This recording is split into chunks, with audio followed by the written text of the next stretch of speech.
Hello and welcome to St Loman's Park Trim for the final Trim training session for this forthcoming Senior Hurling Championship final versus Kilmessan. With us here this evening we have Trim coach Martin Dempsey and fullback John Andrews. We'll be talking to them in a couple of moments, but in the meantime we'll take a short break. St Loman's Park Trim for the final Trim training session. Very well populated. Should have a few fucking pints to be right. Okay, now you're ready. Move over a little bit to your left. Yeah, that's it.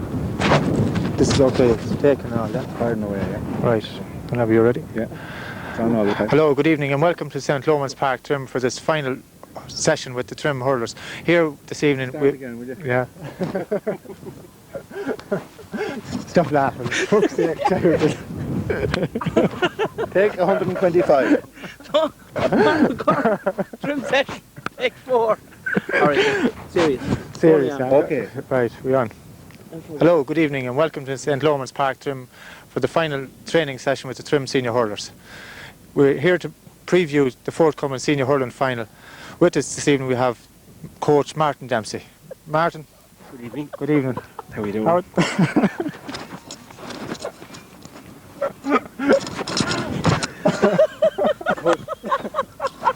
Is it? Serious. Good evening everybody and welcome to St Loman's Park Trim for a preview of this year's Senior Hurling Final, Trim versus Kilmessan. We're here to interview a few of the personalities involved in the forthcoming match on Sunday, and first of all I'll introduce you to Trim coach Martin Dempsey. Martin, good evening. Good evening, Martin. Well, how are you? You're looking forward to Sunday, Martin. Oh, very much so, yeah. All the lads are fit and raring to go. How is Kevin Walsh? Kevin Walsh has stitches in the knee. He got them out Tuesday night, and his Chavers doesn't stop laughing. I didn't laugh. I did not laugh. I did. Everyone of these would be different.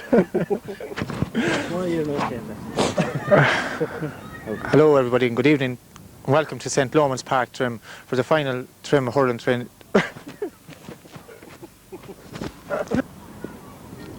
Hello, good evening and welcome to St Loman's Park Trim. We're here to preview this year's Senior Hurling Final, Trim versus Kilmessan. We have a few personalities to interview. First of all, I'll talk to Trim coach Martin Dempsey. Good evening. Martin, good evening to you. How are you doing? Grant. How are things for Sunday, Martin? Things are looking well now. After training hard for the last 3 weeks now, and we've a clean bill of health, with the exception maybe of Kevin Walsh, who's slightly injured. And as you can see from the turnout here tonight, we should have no problem beating Kilmessan. Camera up there. John, full back on Sunday, are you? I think so. Well, that's up to Martin and the selectors. Yeah. At this stage. How do you think it'll go?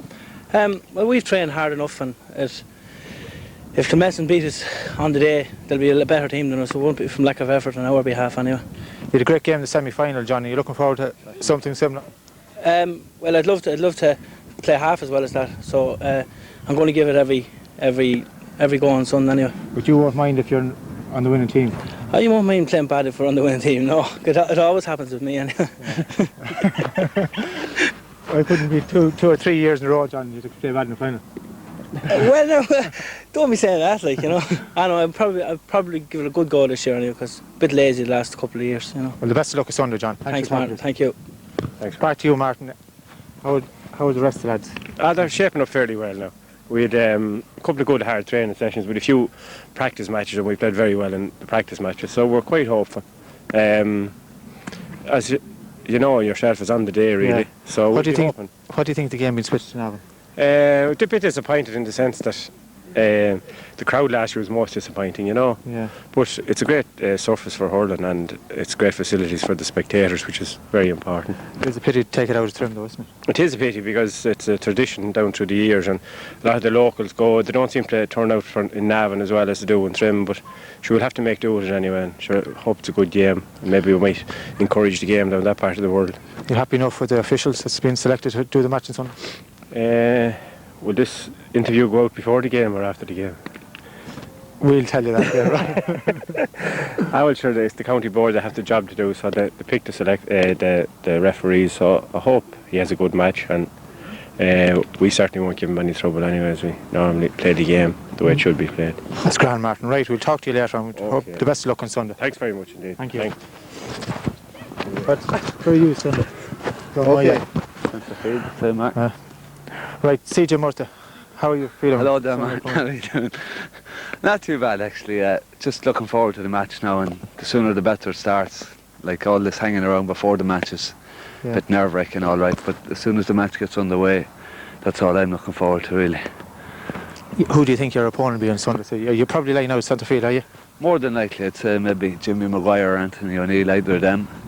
Don't mind either would be very tough, but we just have to perform against them and try the best we can. Centre field went well enough for us the last day, but Sunday's a completely different game. You're looking forward to playing in Navan again? You've played the last couple of finals. Yeah, I don't mind Navan at all. If it's a bad day, the surface will probably be better in Navan than in here. But I'm just a bit disappointed for the Trim people that it's not in Trim, but at the same time, we don't mind Navan. We prefer Navan nearly. So everything 100% for Sunday? Everything 100%. You just have to be right for Sunday night, and then we'll be all right. As long as we win, please God. Good luck to you on Sunday, see you. I hope you have a good game. Thanks a lot. Thanks for talking. With us, Loman Dempsey. Loman, how are things shaping for Sunday? Oh, not too bad. We've had some very good turnouts for training in the last couple of weeks, and all the lads are fit. And Take two.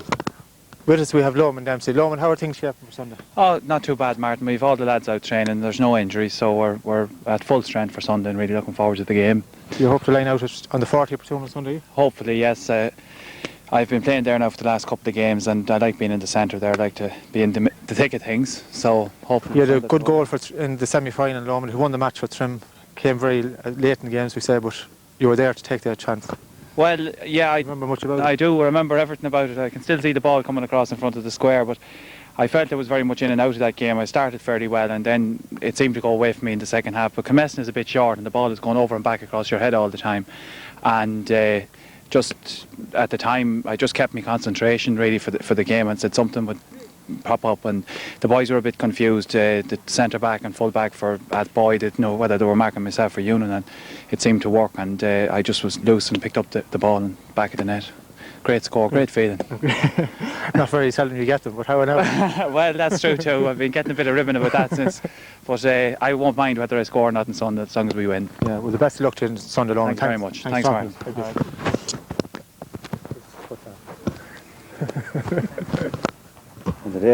We're one of Trim ardent supporters, I'd say, Chris. Yes, yeah. Even though living in Athboy, you follow Trim through thick and thin. Right, yeah. Another final on Sunday, how do you think it'll go?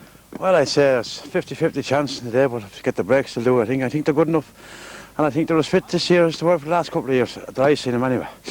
I think they're good enough to win it. Yeah. Where do you think their strong points, Trim's strong points, would be? I think the half back line and the full forward line. Yeah. If they win there, they'll win it. I think. Depending a lot on Cod too, like Cod is our backbone, the last man in defence. And Christo has been playing well all year. Oh, he has, yeah. Yeah. I hope he keeps it up this tomorrow too, Sunday. Yeah. It's vital to win this. So you're looking forward to it, Chris? I am indeed, yeah. What do you think the margin will be? I wouldn't say no, 2 or 3 points. Grand. I think we'll a bit more on the day. If it's a dry day, we'll fit more. Right, thanks, Chris. Thanks for talking to us. See you Sunday. Peace, God.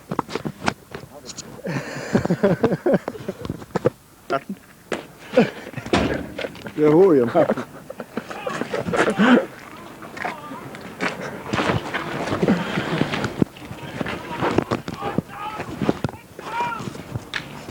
Right. With us now is Matty Smith, PRO at the Trim Club. Matty, how are things going for Sunday? Very, very good, Martin. They've never trained as much or done as much. So if they're beaten, it won't be for the want of the effort put in before it anyway. What do you think of the Red Lads' methods this year since he took over? Martin's? Yes. He's nearly like your man from Mayo now, I think. They've done effort and power push his car home. So they have. So that's fair enough. Listen to me, Matty. Where do you think Trim, if they're going to win, where are they going to win this match on Sunday? around the middle of the field, I'd say. It'd have to be, because you have to get a lot of ball around there. What do you think of Downs' performance the last couple of matches? I presume he'll be playing centre field, did you? He has upped his game a good bit. And it depends an awful lot on Dinny, because with his striking left and right, and with two McCaffreys in the full forward line and Massey, like high balls went in, like Ewan would be fit to catch them there, and if Massey and I were running around them, you know, to throw them to him. And I think it's somewhere around there, like you'd have to be getting a lot of possession. There's talk Kilmessan might line out the Donnellys in different places. Probably maybe Paul in his best position, centre half back, and maybe Willie full forward. Anthony could be centre field. This is what we're hearing. What do you think these changes will make? Well, I don't think it'd make that much change. The last time we played them, sure, Willie Paul was centre back anyway. Sure, Willie was in the middle of the field, so it meant no difference. We bet them be a point anyway, you know. And yeah. Semi-final again, that boy on top for a long ways, but that boy, I thought when they came with the run, could have won it, and then Loman's goal actually won it for them. What do you think of that match? Well, I thought that boy probably depended too much on Scobie. Depended too much on him. Like Trim had 8 lads scored, you know, which meant a lot different over the hour, because any of them could take a score with Trim, you know. That boy be Scobie nearly or nobody, you know. Getting back to the game in Navan, what do you think of the game being played in Navan? Well, sure, we played Kildare there when you were involved with them, when you wouldn't play us here. So if we could beat you there, and lucky enough to beat them, yeah, well, we bet you anyway. So didn't beat Killeen. We drew with them, and we had a lot of injuries. You hadn't Decky Murray or Kevin Murray or Ivor the first day we played Killeen, and Alan was injured the second day, and you still hadn't Ivor. You know, so I think you have Kevin and Decky and Ivor, which should leave you a stronger team. You're going for a Trim win on Sunday? Yes, margin, definitely. give us a 4 or 5 points if things go according to, I think, the way they should. Well, win, lose, or draw, Matty, we'll talk to you after the match. We'll see your predictions come through. Sure, I'll be talking anyway. Okay. Thank you very much. One way or another. Thanks. Okay, Mark. Thanks for talking. Thank you. Hello, you're welcome again, and we're here now. We've arrived in Kilmessan. We're at the last training session for the forthcoming game with Trim. And with us here is Patsy McGovern. He's secretary and also a selector of the Kilmessan club. Patsy, everything going okay for Sunday? Going well, Martin, yeah. Very pleased so far with the preparation. Yeah. As you can see, there's a nice turnout there now tonight. And it's a terrible cold and blustery night. It's a very cold and blustery night. However, I mean, you can meet the same conditions on Sunday, so you have to take the rough with the smooth. Your line out for Sunday, Patsy, you're not giving it away to me, I know, but what do you expect to make changes from Sunday? Well, we have a couple of injury worries at the moment now. Paul Blake and Jerry Hines is injured, so whether they're ready now or not, hopefully they will be. If they're ready, it'll be along the same lines as the team that played Kells. Yeah. So you're looking forward to it. You don't mind playing in Navan now, Patsy? I think Kilmessan opted to play in Navan, did they? If you would be right. My own preference would be for Trim, however. But at the same time, it's the feeling of the players like that they'd like to play it in Navan, so we abide by them. Yeah. Well, of course, Navan, if it's wet, it will be a better sod, but like in fairness, Trim is the home of hurling, and we're not going to have a big crowd, I'd say, in Navan on Sunday, as proved last year. No, still we were expecting a nice crowd, so I would. And if the weather is bad, I suppose, to the older people in the county, they stand on the, sit down in. So and like allowing for that, I don't see it wrong, but that's point of view from playing in Navan. Yeah. The result, Patsy, we'll put you to Finney or Collar now. Yeah. We'll get a forecast from you. Well, a point will do, but I hope it's not that close at the finish. Yeah. You're going for a Kilmessan win, I presume? Just about now. Just about. Yeah.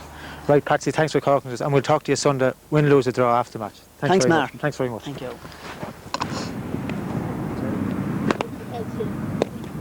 Hi, Jimmy. Oh, Marty, well done. Hi, Martin.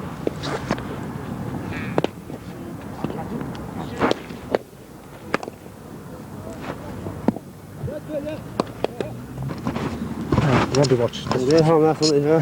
You mind your own business. 12 o'clock. 12 o'clock. This is taping us, so don't say Right, we're on. Right, Paul, we have us here now, Paul Donnelly, Kilmessan captain. Paul, how are things going? All going fine. We have a few injury problems. Yeah. Paul Blade now will be out for the Sunday. Jerry Hines doubtful. Willie is just coming fit now at the moment as well.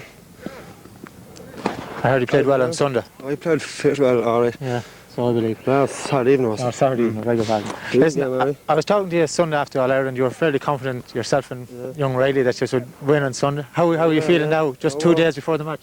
Well, we're flying now at the moment. It all depends on the day. It depends on who gets the first couple of scores and settles down in the first half. Yeah. Well, listen, Paul, thanks for talking to us. We'll talk to you Sunday and wish you the best of luck on Sunday. Fair enough. Cheers, man. Thanks very much. Bye.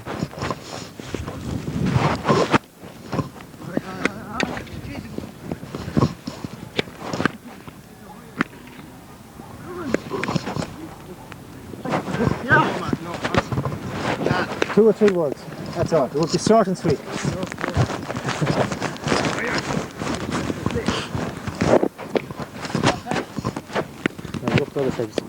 We have now Hughie, chairman, trainer, selector.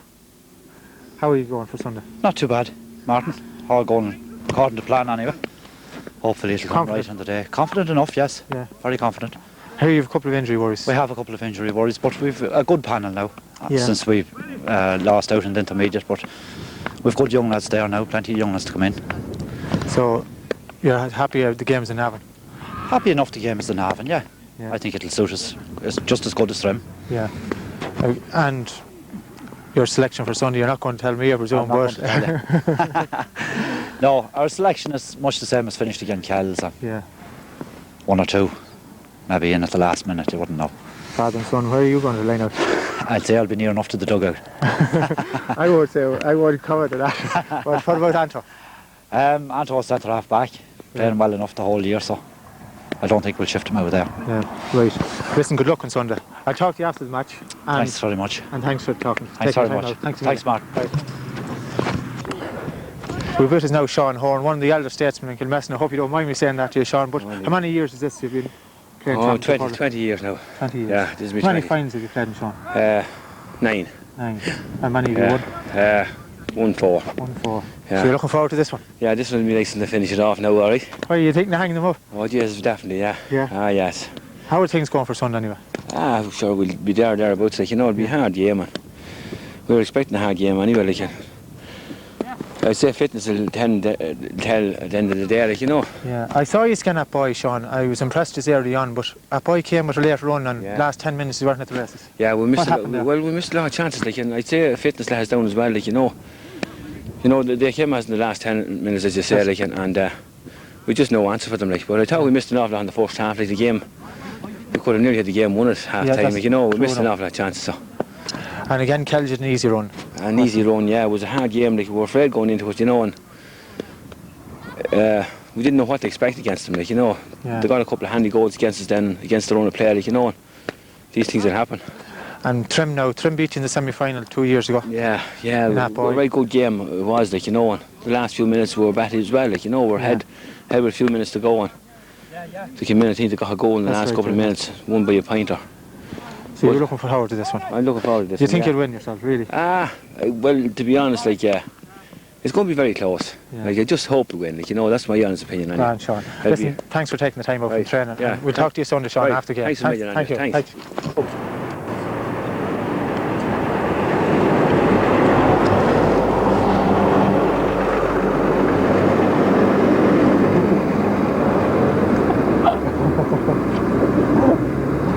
The film crews are out in force. Great media attention around Kilmessan.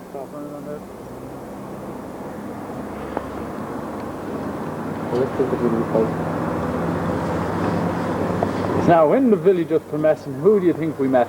Martin McCormick. Martin, you're refereeing the intermediate final Sunday, taking over from Patrick McGovern, and then you'll be there for the senior one. So I believe. Rumour has it, Colin. Patsy can't do the media today, and I've been asked whether to take over. So I haven't refereed much this year, except a few of the country girls, but at club level, I can give it a shot. How do you think the senior final will go? I'm a bit hesitant now at the moment, to be honest with you. I wouldn't like to put a lot of money on either, but if I was back now, I'd be true for it. I think I'd have to back Trim. For their experience, maybe on strength? Yeah, I'd say Trim, possibly the half-back line on the full forward line. It might be the key factor for Sunday. Now, I've only seen Kilmessan playing games.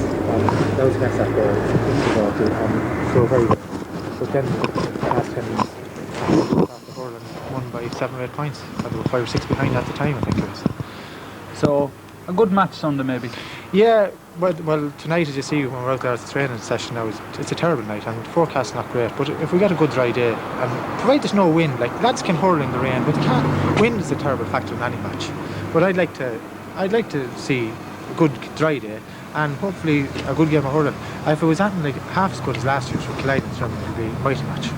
Right, and just one point on the game being switched to Navan. What do you think of that? Well, it's a pity for the people of South Meath because Trim is the home of hurling. Let's be honest about it. Navan is the county football ground. Trim is the hurling ground in Meath, and it is an awful pity that the county board have come to taking these decisions or just opting. Like it happened with our own club, Kildalkey, a few years ago. They were the first to start this.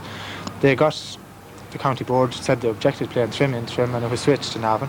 Seemingly Killeen did likewise last year, and now Kilmessan did the same. But like in saying that, like if it's a bad day, the surface in Navan is a lot better than it is in Trim at the moment, because we have been in Trim now and there's a lot of water lying around the goals and a lot of water on the pitch, but it is the hurling ground and the final should be played in Trim regardless. So hopefully for a big crowd anyway. I don't think people are inclined to go to Navan to hurling matches, unfortunately. Like there last year, Peter and myself were there, and we last year, now there was a fair crowd in it, but for the two games, and they were excellent, there was a small attendance. Like as I said last year, it was disgraced. There was a football match, a league match on before it, and actually the people that were at the football match walked out when the match was over. Wouldn't even stay to see the hurling game, which is not that's not on. No, it's very disappointing. So hopefully we'll be back in McCormick's bar maybe Sunday night for a bit of crack. Oh, we just yeah, we will indeed, yeah, and Monday. We can take Monday off as well. So there you go. Thanks very much. We're going into Fitzy's now, as you see, and we're going to have a few pounds with Fitzy anyway. I see. So what the hell about a bit of crack? We'll have a bit of fun on Sunday, regardless of who wins or loses. Great. Thanks a million, Martin. Good luck in the final on Sunday. Thanks, Colin. Thank you. Thanks for calling. Thank you. So change your bathroom. Oh yeah. Get off me. You take that too, did you? Fuck you. Did you? No? He did.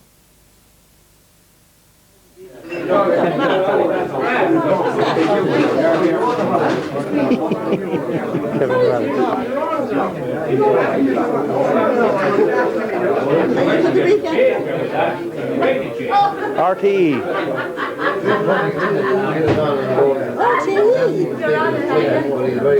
Jesus, Mary and St. Joseph. I don't believe it. True.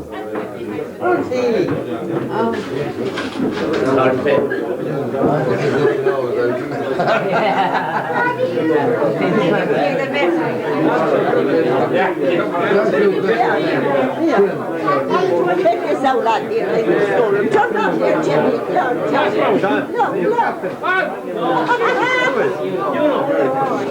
Oh yeah, that's right. People are going to say. Ollie doing our fucking Hey, come here. We're trying to give Kilmessan the wrong impression. The right impression.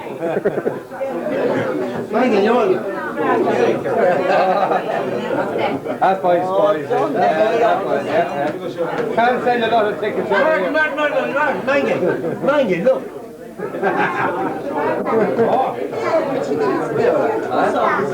Yeah, there's Jimmy, Mike. Now you shoot him a little lad. I did a few good with that song.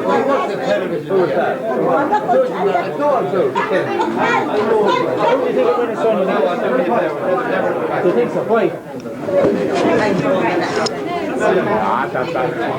Little experience. Sorry. What do you think the trump cards will be for Trim on Sunday? What? Who do you think the trump cards will be for Trim on Sunday? Well, I'd say it's a full forward anyway. Yeah. How about Massey? Oh, he's a middling. I fella, he wouldn't be great. She's gone too old, like we said. Yeah. Like that fella should be put down.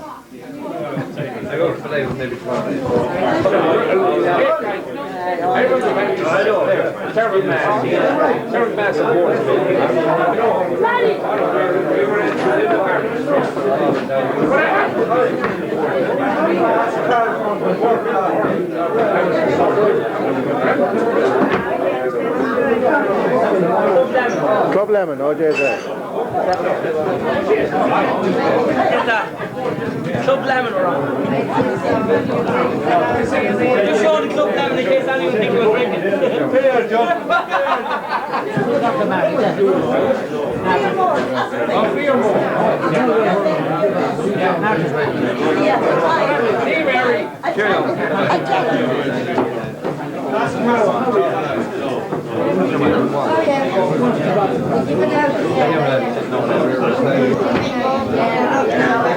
What's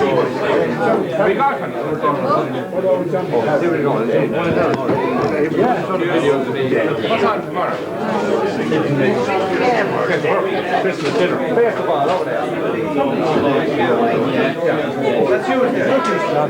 Well, we've arrived back in McCormick's.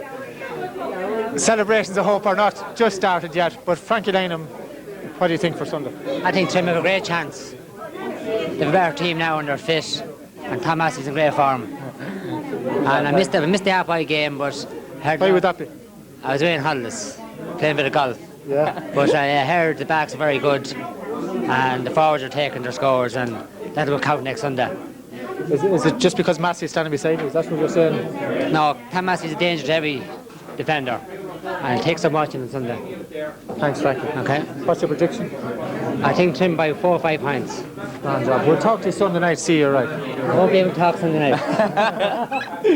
Tom, Martin, you're home. Welcome home. And Thank you. I hear you might be playing a corner forward this Sunday. Any truth in the rumour?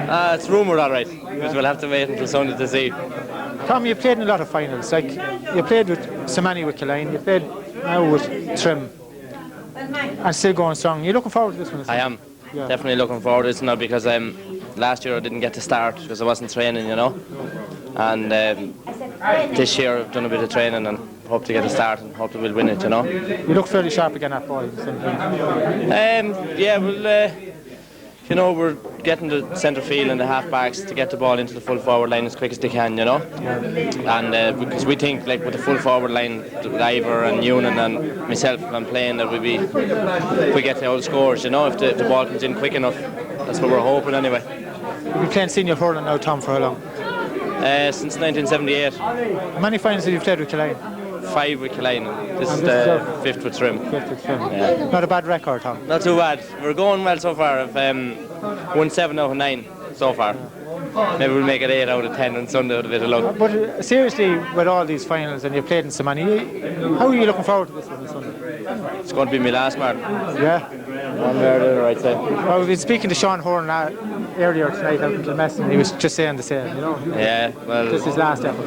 I'd say this will be mine. It's too hard to get home with the job I'm at and training. There's too many young lads coming on in Trim and it's too hard to hold down the place, you know? And, like, it wouldn't be worth it, like, for me to do as much training and not be able to get on the team, you know what I mean? Have to be starting. Maybe it's a bit selfish, but I want to be starting, you know? So. Well, anyway, Tom, thanks very much for talking to us. All right, Mark. As I said to the rest of the lads, good luck to you on Sunday. Thank you.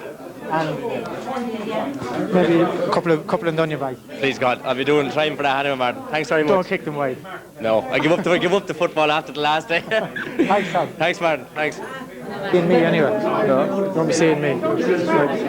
Michael Fay, how are you? You're welcome home. You're home for the weekend, Mike? Just for this weekend now, because for the last 5 years I've come home to All Ireland, but unfortunately I'd no All Ireland to come home to this year, so I said the next best thing must be the Senior Hurling Championship at Meath. You've missed out a few now since you stopped playing, Michael. Yeah, but if I come over in time now, I know if you don't let the camera go down too far, give it up this high. Okay.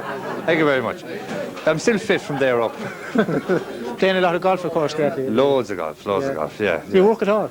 Now and again. In between visits to Ireland, I do a bit of work in the pub, you see. Have to raise funds to come back again. Yeah. But anyway, getting back to the hurling, Mickey, what do you think for Sunday? Well, now, I don't know. It would be lovely to beat Kilmessan in the final because you can beat a lot of teams in the finals like Kildalkey, Athy, even Mahoney's, but it's great to beat the old teams like Kilmessan in the final. But it really mean a lot. Do you think Trim will win on Sunday? You haven't seen them play? No, I haven't seen them play. I'm reading the old chronicles every week and they're steady enough. I was very surprised with the win over Athy. I didn't think they beat Athy actually, but when I heard that they played to their old form, yeah, I think they have a good chance Sunday. Grand. Well, listen, we'll talk to you Sunday after the match. I'll set the rest of the lads. Well, are you making a prediction? Yeah, prediction. I think we win by about 4 points. But can you talk to me early in the day because if you come too late? Well, we'll talk to you immediately after the match. That'll do fine. You'll have the hip flask, you will? At least. Okay. Keep it drop. Fine. Thank you. Right, we've two of the elder statesmen here in Trim at the moment. Mr. Johnny Bly, might I say, captain? Good man, Mark. Thank you very much. Thank you very much. Yeah, Johnny, here when you weren't open this morning. Thank you. Yeah. Will you be here tonight when we are open? I'm going home after this one. That's what I heard before. Yeah. What do you want to know? Listen, pal, how are you doing? Yeah, right. What about Sunday? Well, it's home and hose for Trim. Yeah. I'll take the truck off the Jap noon. Yeah. How do you make this out? Sure, you got the Travers Anders from that boy playing. Yeah. He'll win it on his own. Yes. Frank McCann may come in the last few minutes and put it beyond doubt. That's it. Would you But think so? Trim are, for sure, I have me money on them. Yeah. That's all that matters. You make the forecast for Sunday. Yes, Trim by 5 points. Are you giving Gallagher 7 points? And I gave him 7 on Donegal. I give him 7 again. John Gallagher. Gallagher here now. Just turn around to me here for a second. Thank you. John, are you into the hurling? Well, I'm very interested in hurling, all right, and I follow hurling a fair bit, all right, like, you know. Maybe didn't see too much of the club championship in Meath this year, like, you know. But I would have to say I'd probably fancy Trim to win the final, all right. Yeah. I think they're a fairly experienced side, like, you know, and I would fancy them. I think it'll be close, but I would fancy Trim doing it. Well, what about the game being switched, John? Have you any comments to make of the game being taken out of Trim for Sunday? Well, I feel that it shouldn't have been moved. I know there's such a thing as home advantage and all that, but Trim is a traditional hurling town, and where all the hurling matches are played, and I feel the final should be played in Trim. Yeah. And it has been before, no matter who was playing. Again, I saw Trim, and you saw them in hurling finals, like against even Navan O'Malley's, and the match was played in Trim. So I don't see why the change was this year, like, you know. Well, this has been the precedent now set by a couple of clubs to take it out of Trim, take Trim out of Trim, you know, and that chance of beating them away, you know. Well, I suppose they may be looking at it from that point of view, but I don't think it'll make any difference. I still fancy Trim to win on Sunday. That's grand. Getting on to the following Sunday, John. What do you think? Do you know it's All Ireland Sunday the following Sunday? Oh, I do. I'm well aware of that, all right. Well, I was just reminding you that. Well, I think, I'll put this with you, I think that... You're on record now, John. I know. I know. Saying what you're going to say. Well, I'm going to say that turn around to me. I feel if Donegal play to their full potential, they can win the All-Ireland. You seriously believe that? I seriously do, but they will have to play for the 70 minutes and take their chances. That's grand. Well, John, we'll talk to you on Sunday night, and we'll talk to you the following Sunday night. So you're predicting Trim and Donegal? I am at this stage, yes. Thanks, John. Thanks for talking to us. Right, Martin Mangan has joined us. You're welcome, Martin. Thank you very much, Martin. How do you think the final will go on Sunday? I think it's going to be a very close affair. I didn't actually see the other semi-final with Kells and Kilmessan, but I've seen the Atboy, of course, and Trim match.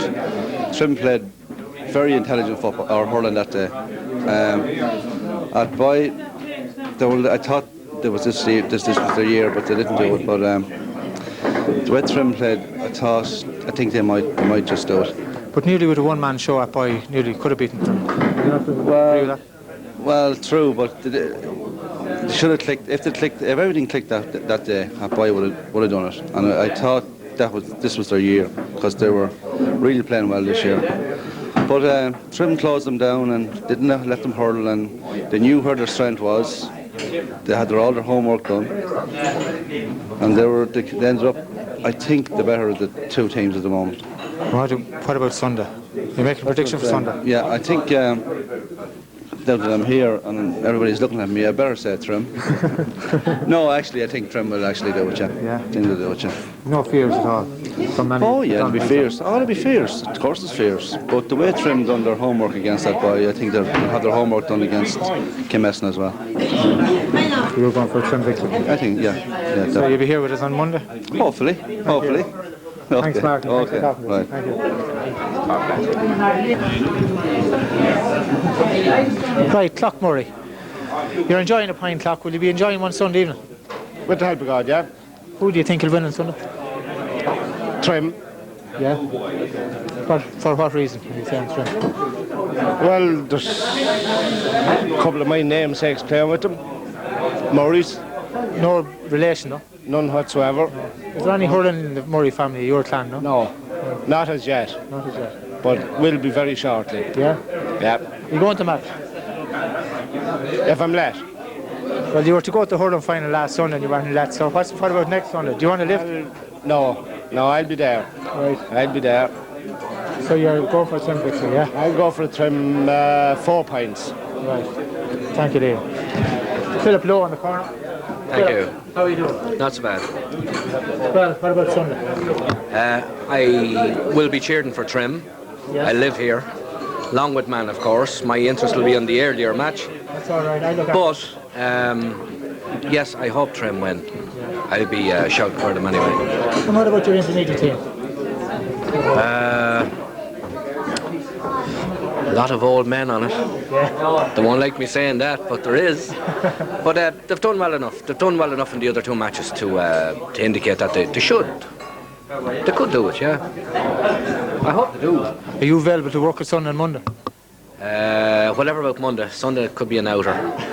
Mightn't be available. But whatever happens anyway, I hope and pray it's a good game of hurling, a good sportsmanlike game, and I hope the Jap will come in and buy me a pint on Monday. Thank you very much. Thank you. Thanks for talking. Right, Robert Munnelly. Are you going to match on Sunday for starters? Please God. Yeah. As long as it's not too wet. What do you think? You fancy the Trim boys? Do I fancy the Trim boys? Well, I didn't see them performing this year yet. So you're only a final man, is this it? I'm a final man. I went last year to the semi-final and I didn't do them much good, but sure, and from what I hear anyway, they're blowing hot air anyway. I think they have the experience on their side to earn the favourites tag after beating that boy anyway. Yeah. So do you think they'll do it? I think they should, yeah. I think they should, yeah. Please God do it. Right, we'll see you Monday for the celebration. So. Oh, here every Monday, every year after they get that game. Right, thanks, Robert. The more the merrier.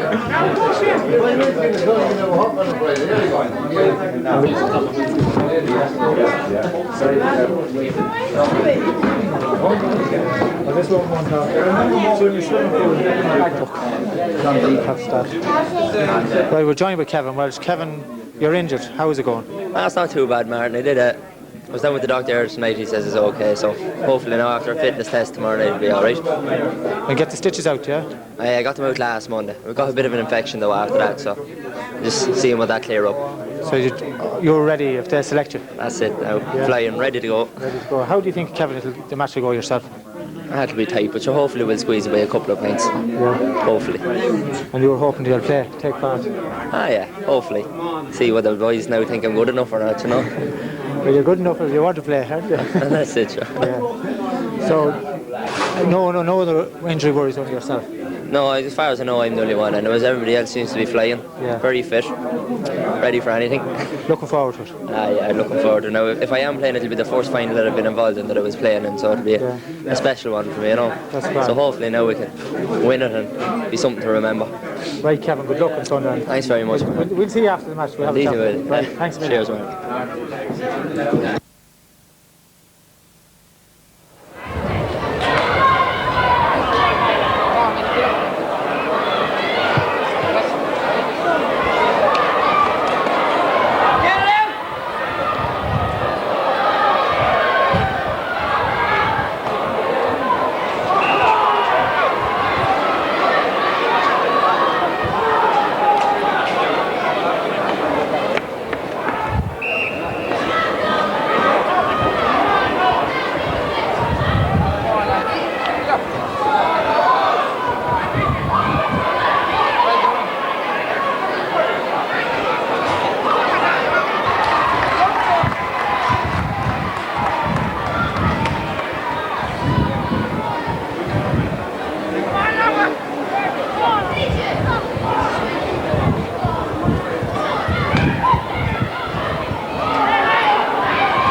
Hold it, lads! Hey!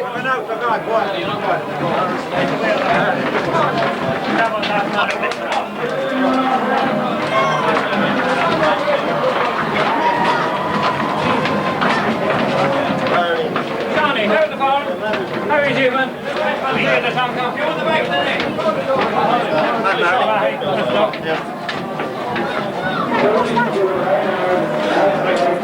Vinny was asking me about that man. I got it, yeah. Yeah, all right.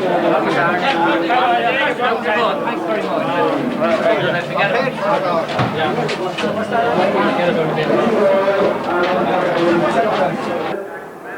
Number 5 at centre half forward, and number 11, Jimmy McGuinness at 17, Eugene O'Neill at top of the right.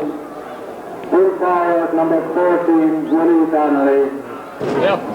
Hello everybody and welcome to Park Talton Navan for today's senior hurling final between Trim and Kilmessan. Not a bad day, but the pitch is in excellent condition. I have with me here TJ Riley and Liam Curran, who will be acting as our panel during the match.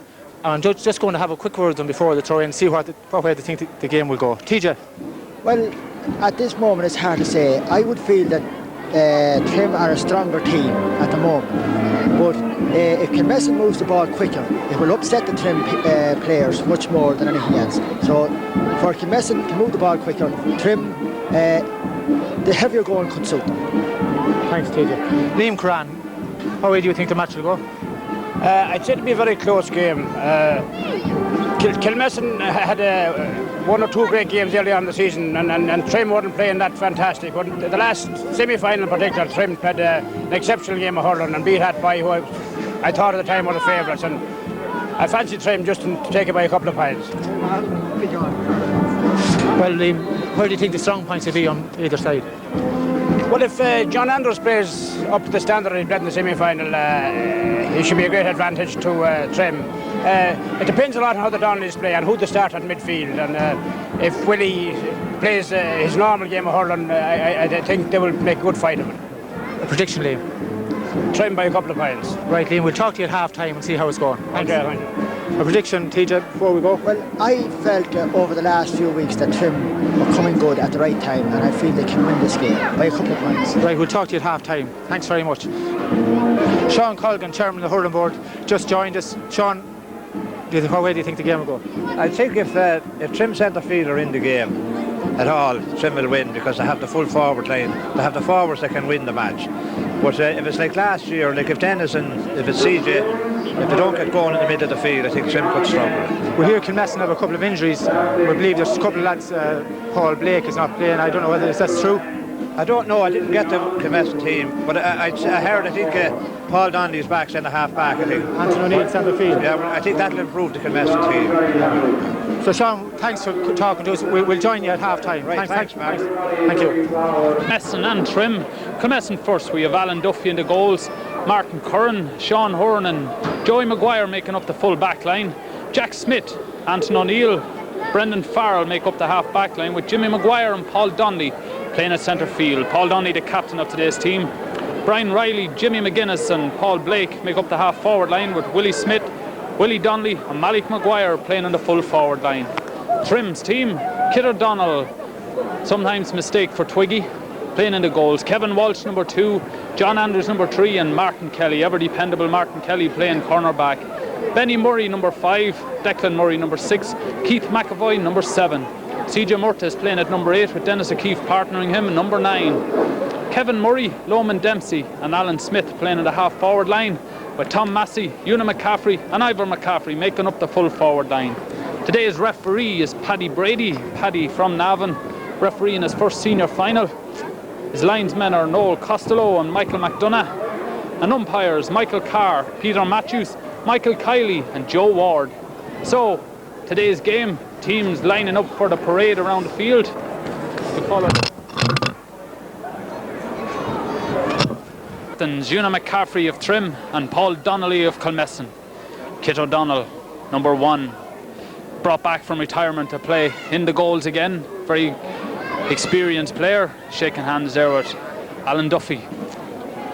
Followed Kevin Walsh and Martin Curran, John Andrews and Sean Horn, Martin Kelly and Joey Maguire. Number 5 there, Benny Murray. Number 5, Jack Smith for Kilmessan. 6, Declan Murray. And 6, Anton O'Neill for Kilmessan. 7, Keith McEvoy. 7 for Kilmessan is Brendan Farrell. Number 8, Jimmy Maguire. And number 8, CJ Murta for Trim.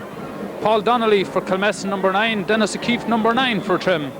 Kevin Murray, number 10 for Trim. Brian Riley, number 10 for Trim. Loman Dempsey, number 11 for Trim. Jimmy McGuinness, number 11 for Kilmessan. Alan Smith is number 12 for Trim. Paul Brake, number 12 for Trim.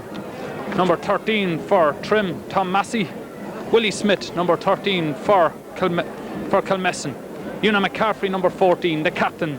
Number 14 for Kilmessan, Willie Donnelly. Ivor McCaffrey, number 15. Malik Maguire, number 15. So the makings of a great game. 2 teams steeped in tradition.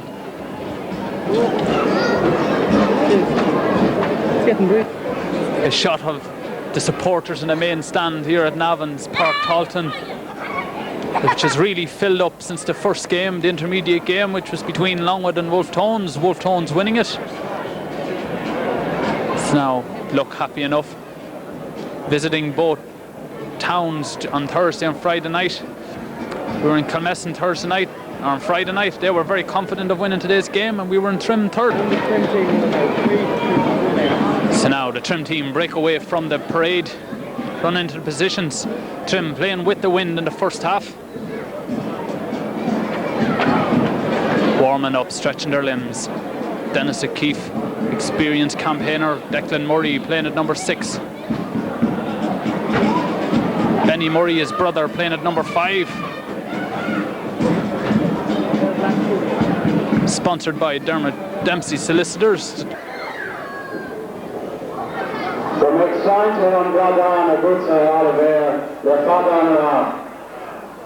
So now Ollie Riley of Trim to throw the ball in. A great honour for him. The winner of numerous medals back in the 50s and 40s. To the repose of the soul of the late Sergeant John MacDonald.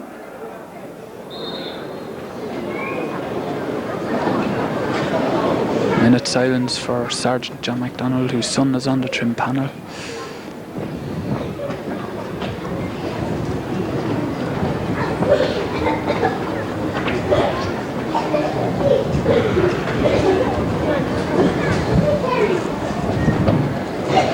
Sergeant John MacDonald.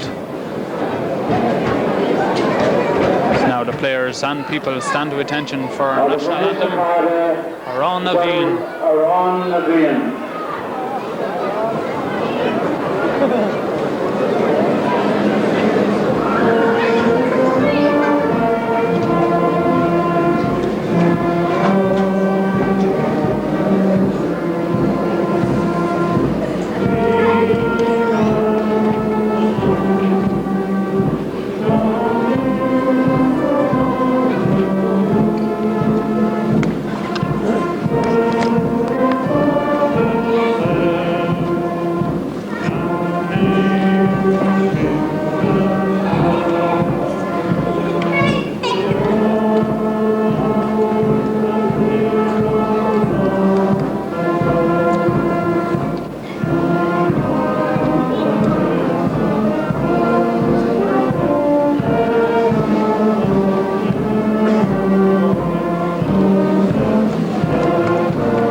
We call now on Shawnee Garrigan. Sean!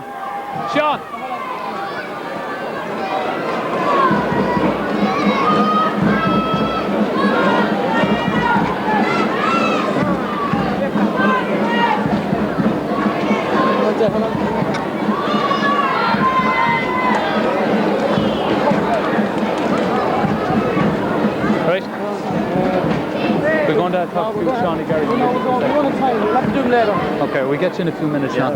Just a game, as we'll say, he wants to get the throw in. So, game getting ready to start. Paddy checks with his umpires. And the game is on. Jimmy Maguire now. Dennis O'Keefe gets it up for Trim. Half crook down, far CJ Murtagh does. CJ looks up, shortens the stick, puts it in to Ewan McCaffrey, the captain. Ewan gets it up, faced by Shawnee Horn. Ewan shoots, and Ewan puts it over the bar. The first score of the game after only a couple of seconds for Trim.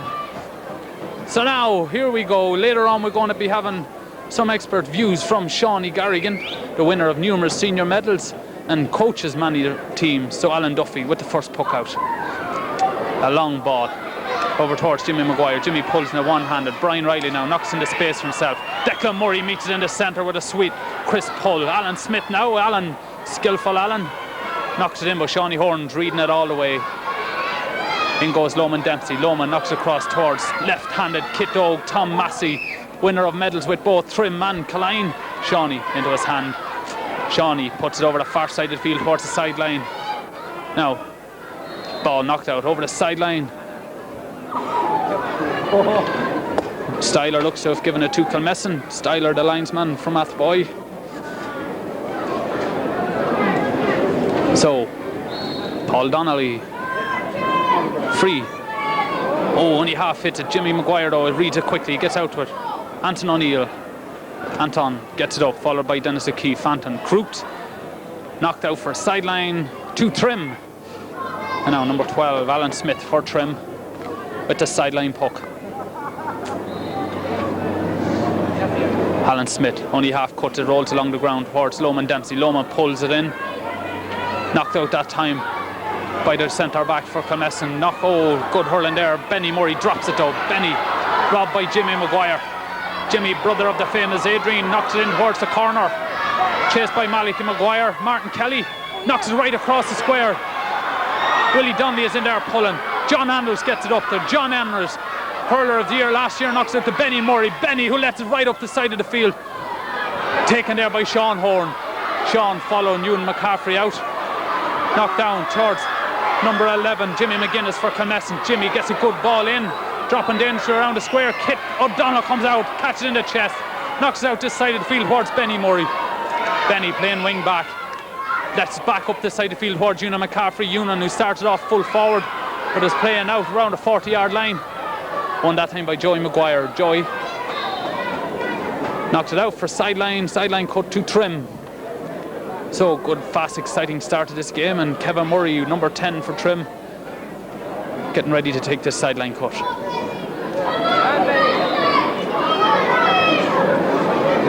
Kevin Murray puts it low across the far side of the field towards Alan Smith. Alan gets it up.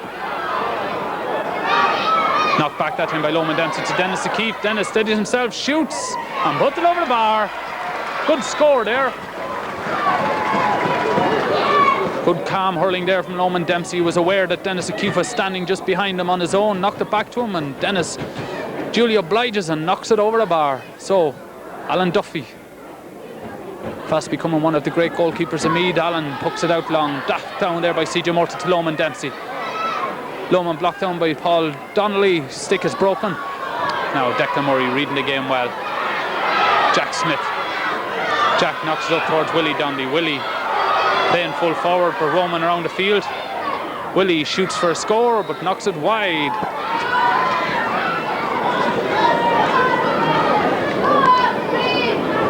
So a few positional switches in the team. Jack Smith, who is listed at number 5, is playing centre half forward, and Paul Donnelly, who is listed at centre field, is playing centre back. Now Malachy Maguire. Malachy gets the ball into his hand. Away he goes. Malachy looks up, knocks it across, and puts it over the bar. A first score of the game for Kilmessan. An excellent score from near the end line. He looked at the goals. He didn't take much time. He just stuck it between the posts. 2 points to a point. So good stuff in the early start of this 1992 Senior Championship. Paul Donnelly is under, knocked it down to Jimmy Maguire, but Jimmy loses out to CJ Murtagh.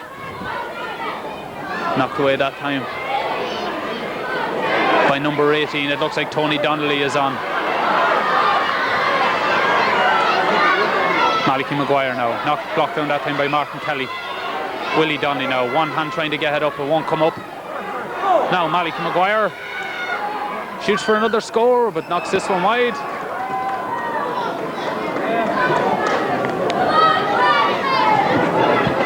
So 2 points to a point. Trim are leading by the point. So here we go. Kit O'Donnell with the free, or with free puck out. Broke down out to Tony Donnelly. Tony Donnelly brought in at the last minute, but only misses that one. Jimmy Maguire is there. Number 7, Brendan Farrell. Knocked in. Shawnee Horn takes into his chest. Quickly closed down there by Tom Massey. Now number 10, Kevin Murray, tries a hand pass across to Massey, but just doesn't come off. Now away goes Joey Maguire. Joey blocked down that time by Kevin Murray. Tommy Massey is after now, and this time knocked away by Joey Maguire. Up the side of the field towards Benny Murray. Benny gets into his hand, tears up along the sideline, gets a good ball in across towards Una McCaffrey, but it just travels too far and he puts it wide. So fast, exciting pace and start to this senior championship final. Both teams just taking a little while to settle down. So Alan Duffy. Alan hitting it against the breeze, dropping around centre field towards Jimmy Maguire, but slapped down again by CJ Murta. Alan Smith now and Tony Donnelly. Alan Smith wins that one, but Joey Maguire read it well and hit it back down this side of the field towards Brian Riley. Benny Murray gets there first and gets a good clearance up the field as Brian Riley breaks his stick. Now Joey Maguire shouldered away off the ball that time by Tom Massey, but unfairly, says the referee, Paddy Brady. Paddy Brady, secretary of the Juvenile Hurling Board, refereeing his first senior final, but no stranger to refereeing. So Paul Donnelly. Long ball up the side field towards Brian Riley. Brian Riley and Benny Murray, the 2 young men of the team. Now Willie Donnelly knocked off him by Benny Murray, and John Andrews is fouled. Oh, ball to be taken on 10 yards. Anton O'Neill, county panel hurler. Dennis O'Keefe now inside the Kilmessan 65-metre line. Picture there of Frank Foley, Trim's physio. Dennis O'Keefe with the free, and Dennis O'Keefe with the point.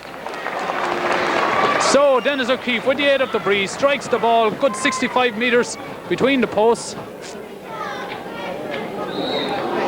So now Alan Duffy. It's a long ball to the far side of the field. Keith McEvoy tries to slap it down, but just doesn't come off. Away comes Keith McEvoy now. Keith McEvoy's chased by Jimmy Maguire, but he gets the clearance in. Oh, well taken there by Trim's corner forward. Ivor McCaffrey, but knocked off him by Martin Curran. Tony Donnelly is racing for it. Alan Smith breaks for the break. He gets there, he necks it out far side field towards CJ Murta. CJ gets a good ball in towards Tommy Massey. Tommy races after it, but race marked closely by Joey Maguire, but nudged off there by Tommy Massey. Shoots for goal, blocked down by Alan Duffy. Alan fumbles it, but gets it back up, and he's fouled. Fouled there by Una McCaffrey, and Alan wins the free for Kilmessan. So Kilmessan supported hearts in our mouth as to see Alan fumble that ball, but he knew exactly where it was. He picked it up and won the free. So Martin Curran now with the free for Kilmessan. One of Kilmessan's experienced hurlers, Martin Curran. Good long ball dropping beyond centre field. Up goes Jimmy Maguire, doubles on it in the air, but goes over the end line for sideline puck. So referee going to throw it in. He's not sure who hit it last. CJ Murta and Jimmy Maguire is there now. Referee pushing him back 10 yards. Swung wildly, but no one hits it. Keith McEvoy gets it on the break. Another free. Free to Trim. It's on the 65-metre line over the far side of the field. Dennis O'Keefe. Very steady hurler playing centre field. As easy as he likes, strokes the ball. Hits the post. Shawnee Horn watches it coming down, and not Una McCaffrey. Una McCaffrey doubles on it, but just missed it that time. Joey Maguire gets it up. Blocked down that time by Kevin Murray, but cleared that time by Shawnee Horn over towards Anton O'Neill. Anton O'Neill is under it, keeping his eye on it, but misses it on the bounce, and Trim's Benny Murray knocks it out for a sideline puck. Sideline puck to Kilmessan. Paul Baird Donnelly wasted over to take this sideline. Paul, Kilmessan's captain.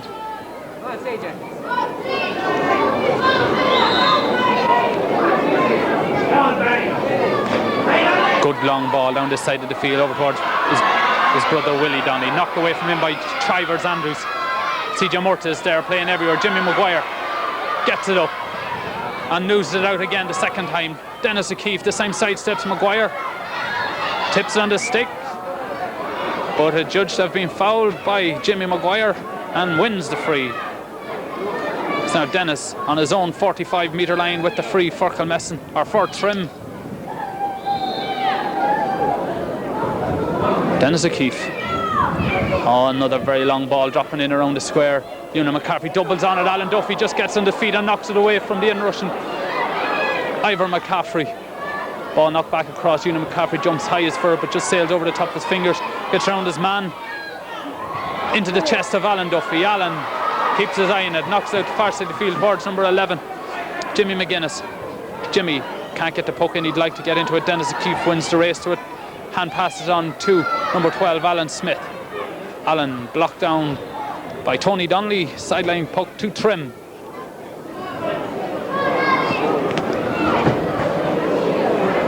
So now Alan Smith with the sideline puck. Good ball by Alan Smith, dropped in around the square. Under's Martin Curran, taps it away from him. Tommy Massey was racing in for the loose ball. Breaks across to Una McCarthy, doubles on it. That's a goal! A goal for Trim. Una McCarthy left standing all on his own on the edge of the box. Ball breaks out to him, no one on him. He had little to do and he'd tap it into the net. Alan Duffy had no hope. So now 1-3 to a point. Kilmessan fans will be thinking back to 1989. Taken away from Jack Smith that time. Alan Smith now. Alan Smith blocked on by Tony Donnelly. Tony can't loses a stick. Ball breaks up that time to Una McCaffrey. Knocked across to Ivor McCaffrey, his brother. Ivor gets it up. Loses it out second time. Martin Curran knocks it away from him. Martin again gets into a bit of space for himself. Knocks across to Paul Donnelly. Paul breaks through. Still Paul Donnelly. Paul gets finds himself in plenty of room. Knocks it in towards his brother Willie. John Anders is under. John pulled out of his hand at last second. Ball is breaking loose. Malachy Maguire. Ball sailing is out for 65. So Trim really living there on the edge of the seats. 11 minutes of that game. There were 2 goals and 2 points down. And they made a late fight back, but it was too late at that stage. So they'll be hoping to get back into this game now. Anton O'Neill with the free. And puts it over the bar. So Anton O'Neill from the 65 makes no mistakes. Anton playing centre field, listed at number 6 centre back. Playing centre field, taking up Dennis O'Keefe. Jimmy Maguire and CJ Murta. So Kit O'Donnell with the long puck, the Ger Cunningham of the Trim team. Breaks down now between Noah Dempsey and Paul Donnelly, but Jimmy Maguire knocks away from the two of them. Breaks back down towards Brian Riley. Brian tapped away from him by Benny Murray to his brother Declan. Declan gets the clearance in towards Una McCaffrey. Una gets it in his hand but drops it, gets it back up. Marked closely there by Sean Horn, gets into space, shoots it right across the square towards Tommy Massey, but Tony Donnelly read it well, got it into his hand, knocked it out to his brother Paul. Paul now. Paul hops on the stick once, but half crooked. Breaks down to Declan Murray, centre back for Trim. Chased by Brian Riley. Declan hits it off the stick, puts it right into the full forward line. Tommy Massey was waiting for it. Una McCarthy now taking a lot of the breaking balls there. Knocked away by Paul Donnelly. Gets through 2 Trim players, but adjudged to have been fouled by Ivor McCaffrey, it looks like. So Paul ready to take the free himself. Up towards Willie and John Andrews. John Andrews misses it this time, but Willie gets by. But Declan Murray is quick in to stop Willie. And Willie wins the free for Kilmessan. So now a chance to put a goal between the sides. Willie looks to be injured after that last challenge.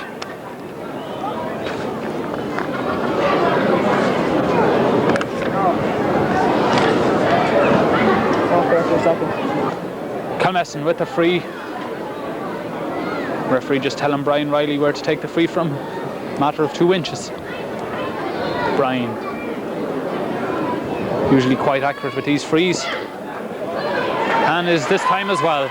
So now 1 goal between the sides, 1 goal and 3 points to 3 points, and John Andrews with a quick free. The referee doesn't like it. Ball to be sent back down to be poked out again.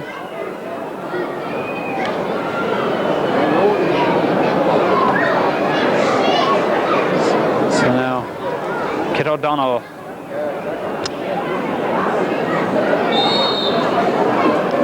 Kit.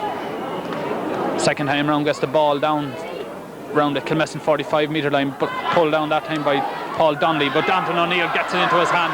Away he goes. He looks up, short and stick, shoots for the score. But Kit O'Donnell takes her from just under the bar. A great catch there with Jimmy Maguire, all on his own, all on his own. Gets the ball back in towards the full forward line. Standing under is Jimmy McGuinness. Malik Maguire. Maguire pulls on it.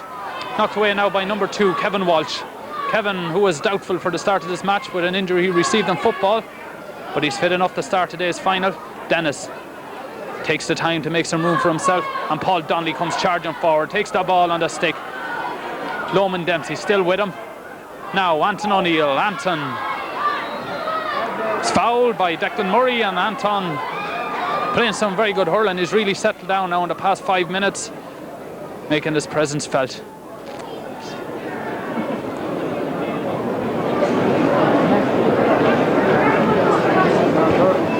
So Red Cross quickly onto the field, but no need. Everything is okay on Brian Riley with his second free for Kilmessan. Brian Riley steadies himself. He lifts, strikes, and puts it over the bar. So Brian Riley on form today. 2 points between the sides. 1-3, 2-4 points. Now Kit O'Donnell. Kit strikes a long ball up towards Alan Smith, and Tony Donnelly goes past 2 of them. Paul Donnelly knocks it back out to the far side of the field, runs out after it, and away goes Declan Murray. Declan then all over the face in towards Una McCarthy. Tommy Matthews standing behind. Alan Duffy is on line on the ground, tips it out. Oh, here goes Joey Maguire. Joey can't get it up, and now Kevin Murray, hand passes back across to Tom Massey. They quickly close around him. Tommy Massey with the ball in his hand. Ball falls to the ground. Una McCarthy comes tearing in. Kevin Murray is there. Martin Curran gets the clearance in. But now Ivor McCaffrey. Ivor blocked down that time now. Jimmy McGuinness races out after, and Norman Dempsey chases him. But Jimmy McGuinness gets the clearance in. Of course, Jack Smith. Jack Smith can't get it up. And it falls out over the line for sideline ball to Trim. Jack Smith, who's to retire after today's game. So now Keith McEvoy, number 7.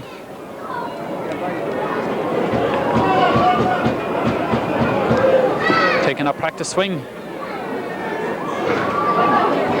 Good long low ball along the side now towards Alan Smith. Alan gets it up, puts it right across the field towards Una McCarthy, and Kevin Murray waiting on the breakdown. Tommy Massey is also there, but Joey Maguire pulls it out, and Jimmy Maguire takes it in his hand, kicks it this side of the field towards Anton O'Neill. Anton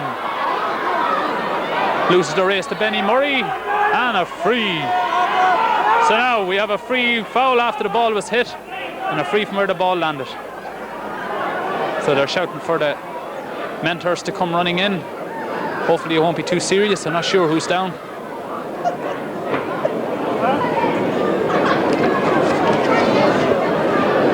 Here we have Shawnee Garrigan with numerous senior championship medals. Shawnee, good start, good fast start. What do you think? How do you think it's going? I think Trim will be ruin some easy chances, easy scoring chances they missed there early on in the start of the game. Like they were trying to go for goals when they could have taken points. Kilmessan have adapted well to playing against the wind, and I think it's going to be a very close game. It's anybody's game at the moment. Thanks, Sean. We'll be back to you later on. So now Kilmessan man still lying down.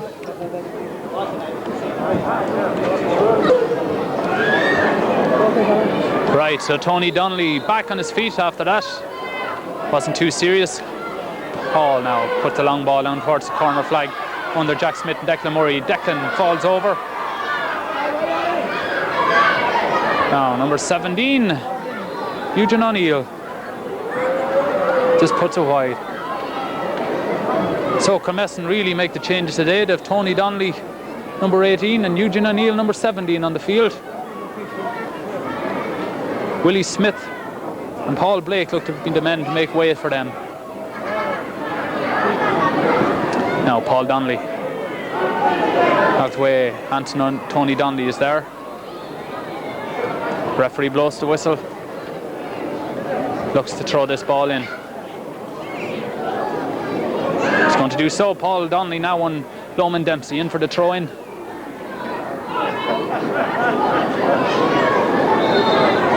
Ball breaks down. Loman Dempsey standing over. Jim Maguire pulls in it but misses. Now away comes CJ Murtagh. CJ knocks it right across the field to Kevin Murray. Kevin loses control. Anton O'Neill now gets it up. Anton puts it low down this side of the field towards Eugene O'Neill. Eugene, selector, trainer, coach, all rolled into one. And now player puts it right across towards Willie. Willie goes up for it, jumps for it. John Andrews gets the boot in just the last minute, but Jimmy McGuinness is standing all on his own. Does a complete 360-degree turn and puts it over the bar. So now 1 point between the sides. As Shawnee Garrigan says, Kilmessan have really adapted well to playing against the wind and have got some good scores. So Trim will want to be looking to get a few more scores playing with the breeze. Now Kit O'Donnell. Long ball. CJ Murtagh goes high for Jimmy Maguire. Slaps it down. Referee blows the whistle. Bit of argy-bargy there between Jimmy Maguire and Dennis O'Keefe. So the referee's going to talk to the two of them. Keep it cool, lads, he's saying. Keep it cool. So now, throw in.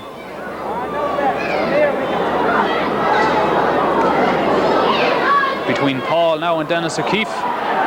Paul let know he won't be pushed around. Likewise Dennis. Now ball breaks down towards Ivor McCaffrey. Ivor doubles on it. Shawnee Hoare now races after it. Leaves his man Noonan standing on his own, but gets a good clearance in now this side towards Jack Smith and Declan Murray. Double on by Benny Murray. Ivor standing on his own. Finds his brother Union. Union gets it up. Hand passes in towards Loman Dempsey. Loman hops on the stick once. Met with a hard tackle from Shawnee Horn. Loman stopped in his tracks and had a learn a booking for Sean Horn. Sean arguing his innocence.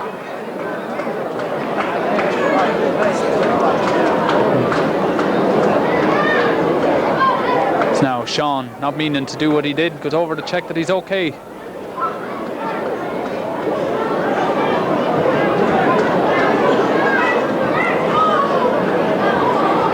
So Trim will looking to put this one over the bar.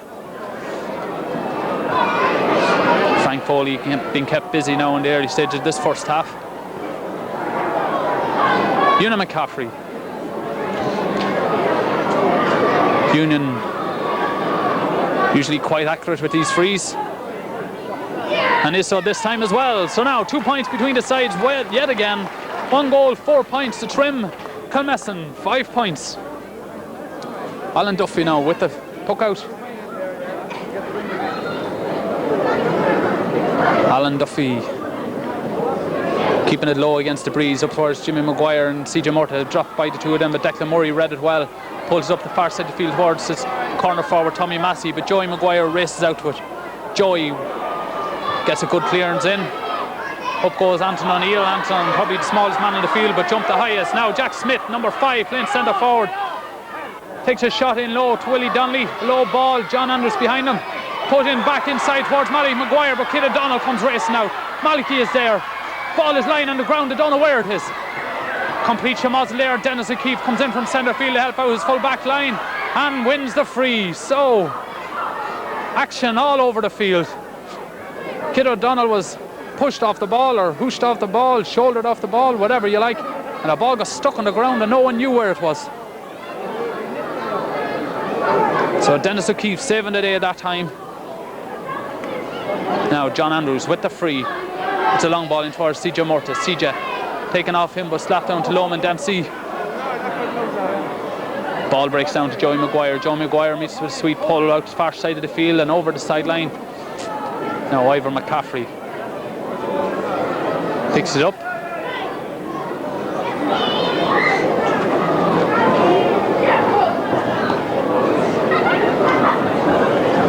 So ball to be thrown in. Michael McDonough not sure who the last person the ball came off. Tony Donnelly there and Alan Smith. Tony wins that one and puts it out for a sideline puck to Trim.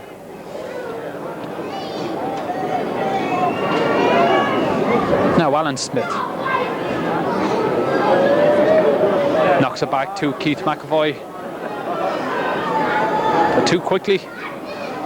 One of the Kilmessan players receiving some treatment. Looks like Tony Donnelly. Tony could be still suffering from that knock he had earlier on in the first half. So Alan Smith. Oh, a good ball right across the square. Una McCarthy jumps high as for it but misses it and it goes out for wide.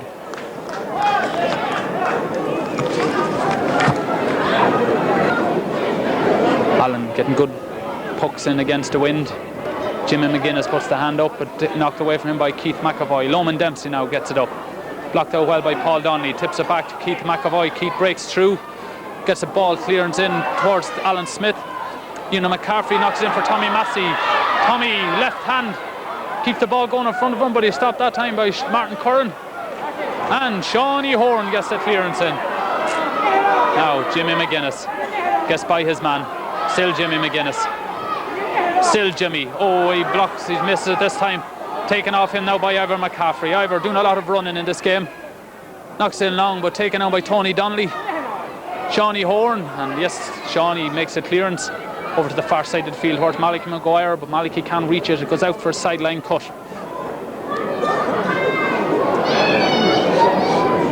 It's now Keith McEvoy.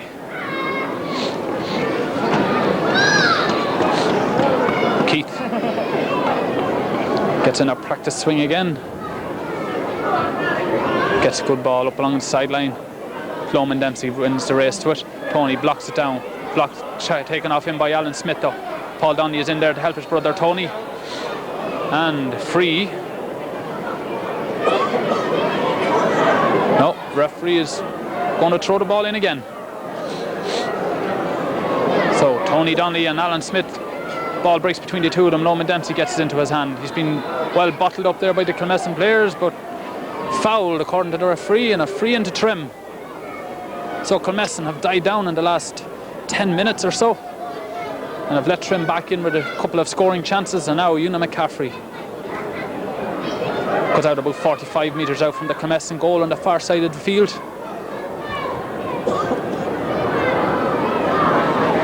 Tony Donnelly receiving some treatment again.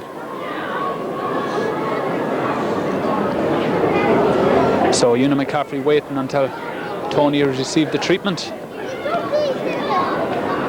Now Union steadies himself, looks at the goals.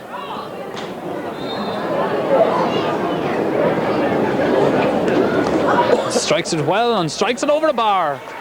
So Union puts Trim 1 goal ahead again. 1 goal and 5 points to Kilmessan's 5 points.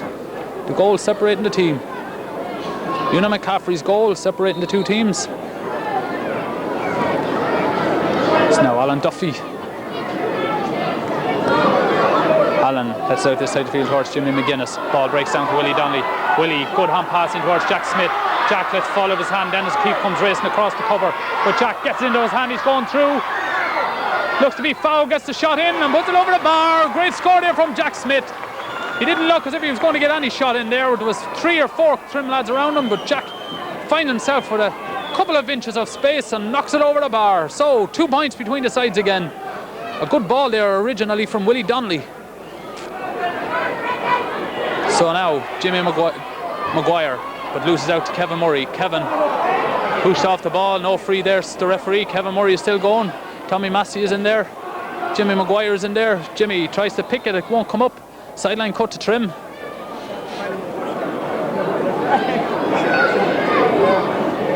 Kevin Murray.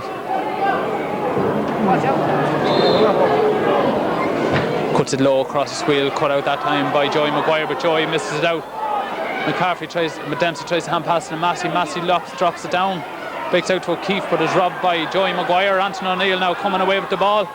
Anton blocked down that time by Declan Murray. Sideline cut to Kilmessan. Anton O'Neill to take it himself. Now Anton O'Neill. Good long ball. And there goes the half-time whistle. So 2 points between the sides. 1 goal and 5 points to Kilmessan. 6 points.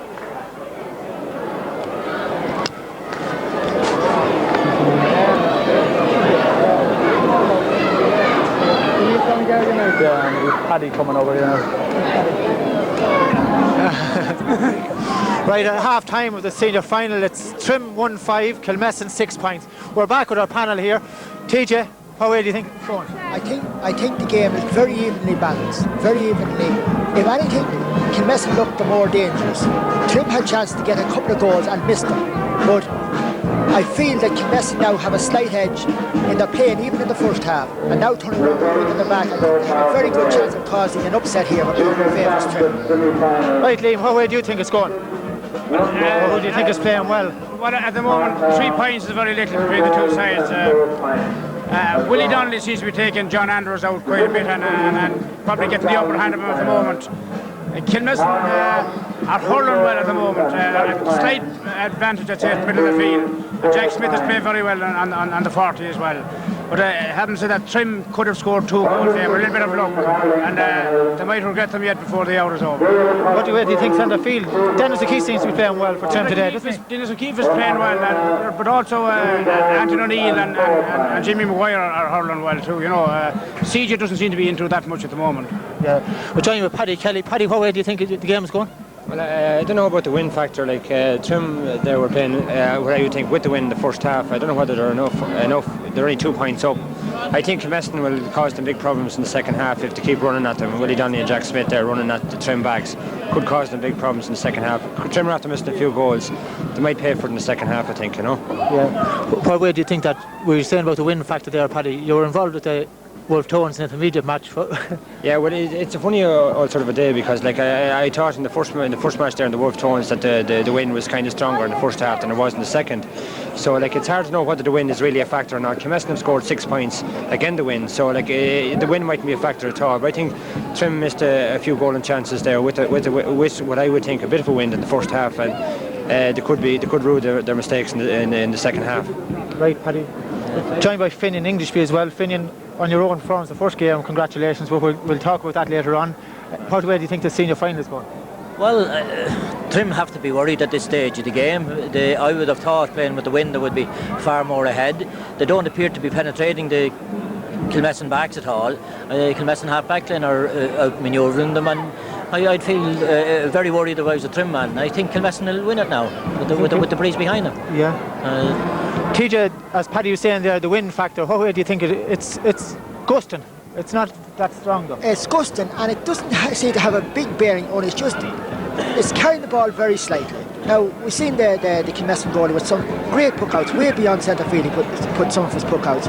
And it may not be a big factor, but you'd have to say that on possibly some freeze or a loose puck, it'll carry that little bit extra and maybe help the team with it on the back. But it isn't having a big bearing on it now. You were fancying Trim before the match. Are you still sticking with them, TJ? Well, actually now, I'm undecided at the moment. Yes, before the match I thought Trim were a better team. But Kilmessan are playing a faster type of game than Trim. Trim are sluggish in the forwards. They're sluggish in getting the ball up and sluggish in getting their stroke in. The bigger men now are slow and they're getting blocked down quite often. Whereas the Kilmessan smaller lads are getting their stroke in that bit quickly. And they seem to be moving around a little bit more.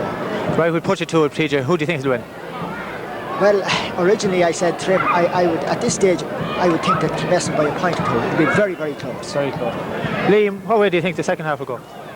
I still think Trim can do it because the first half, both goalkeepers are poking the ball about the same length. So I don't think the Trim is the wind is going to make that much difference. It depends on the breaks, I think, in the second half. Are you still staying with Trim, Liam? I will do, yeah. You're going with Kilmessan? Yeah, before the game I fancied Trim to win, but on the first half display I think Kilmessan looked good.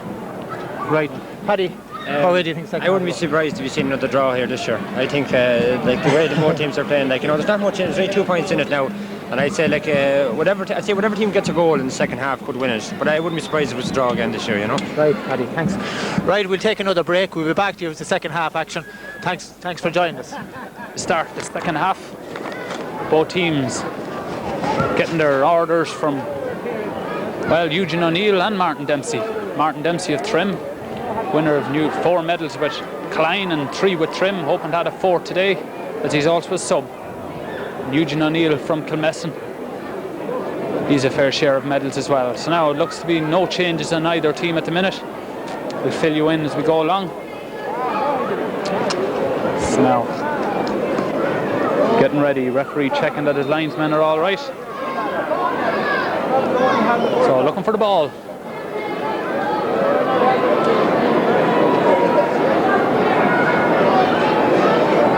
So now Jimmy Maguire, CJ Murta, Anton O'Neill and Dennis O'Keefe, the 4 centre field men to start the second half. And the game is on. The second half started. Dennis O'Keefe now breaks away with the ball.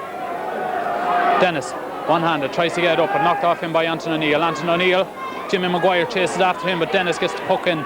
Loman Dempsey is in there. And Alan Smith, Alan knocks it back out, but only as far as Tony Donnelly. Tony tries to pull it back to Paul. Paul takes it into his hand. Alan with a hold of Paul Donnelly's hurley stick.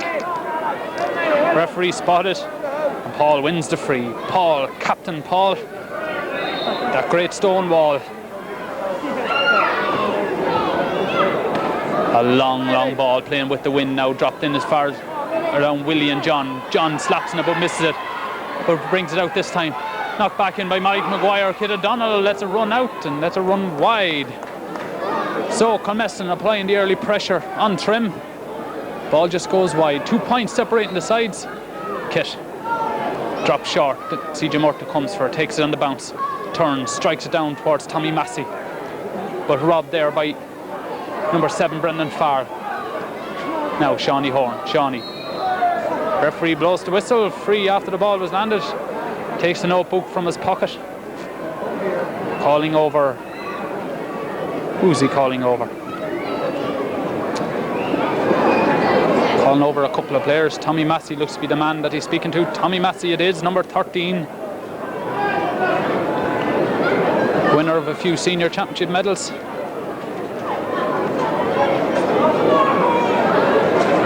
Has his name taken. Now Paul Donnelly, referee bringing the ball back to where the free should be taken from, and Paul Donnelly to take it.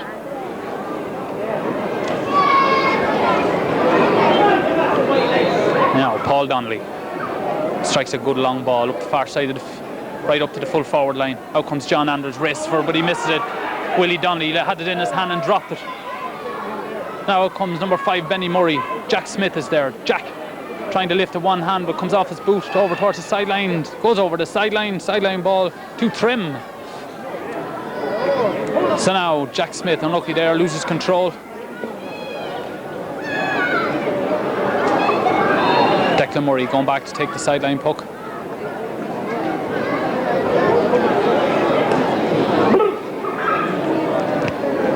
Declan takes the flag out of the ground, out of his way.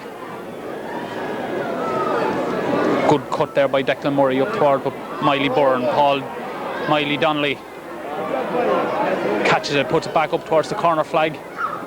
Too long and too wide. So now Willie, or Paul, misjudging the strength of the breeze that time, hits it too strong and hits it out over the end line and wide, which gives Kit O'Donnell a chance with the puck out.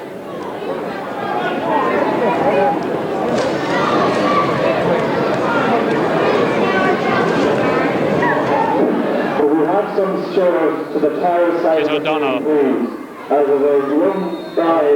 Late pull there by Brian Riley on Keith McEvoy. Keith getting the full whack of the hurley stick across the hands. Dennis O'Keefe setting up to take the free as Frank Foley comes in to treat Keith. The magic bottle of water being brought out.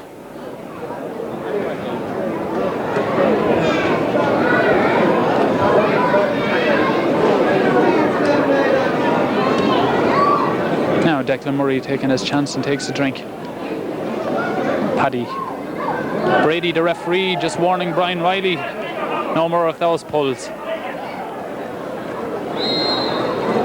So Keith is all right to take his place on Brian Riley again, and Declan Murray stands over the ball to take this free. Declan hitting it against the breeze, but dropping around the 21-yard line. Up goes Ewan McCaffrey. Ewan falls out of his fingers, but Anton O'Neill reads it well, gets it up. Tony Donnelly it is. Tony hand passes out towards Jack Smith, but Jack loses out and the ball drops into Alan Smith's hand. Hooked in high. Tommy Massey got up for, but Shawnee Horn just takes it off Tommy Massey's stick. Now away goes Keith McEvoy. Keith out goes, chased by Willie Donnelly. Willie Donnelly fouled his man. So a bit of argy-bargy there.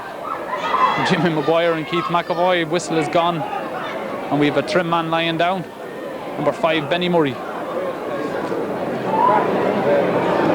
So referee will be looking to get hold of this game. He'll be looking to get control of it.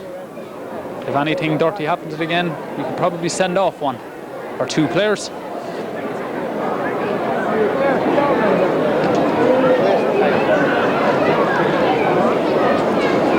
So Benny Murray, determined to make up for last year's performance in the final.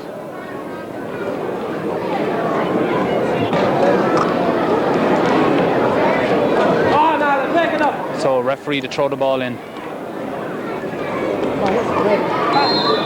Anton O'Neill lies down in front of the ball, but in comes CJ Murta. CJ gets it up, meets the shoulder of Jimmy Maguire, but taps it back out towards Benny Murray. Benny lets it in long, and wide. So the ball goes wide. Benny Murray strikes it too long against the breeze.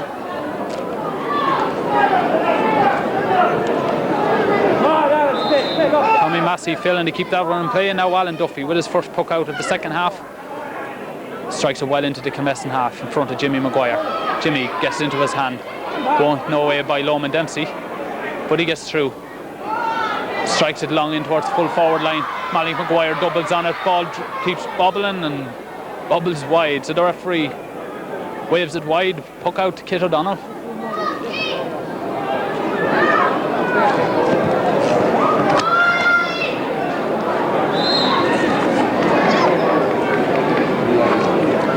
Kit pucking it low out far city field towards Benny Murray.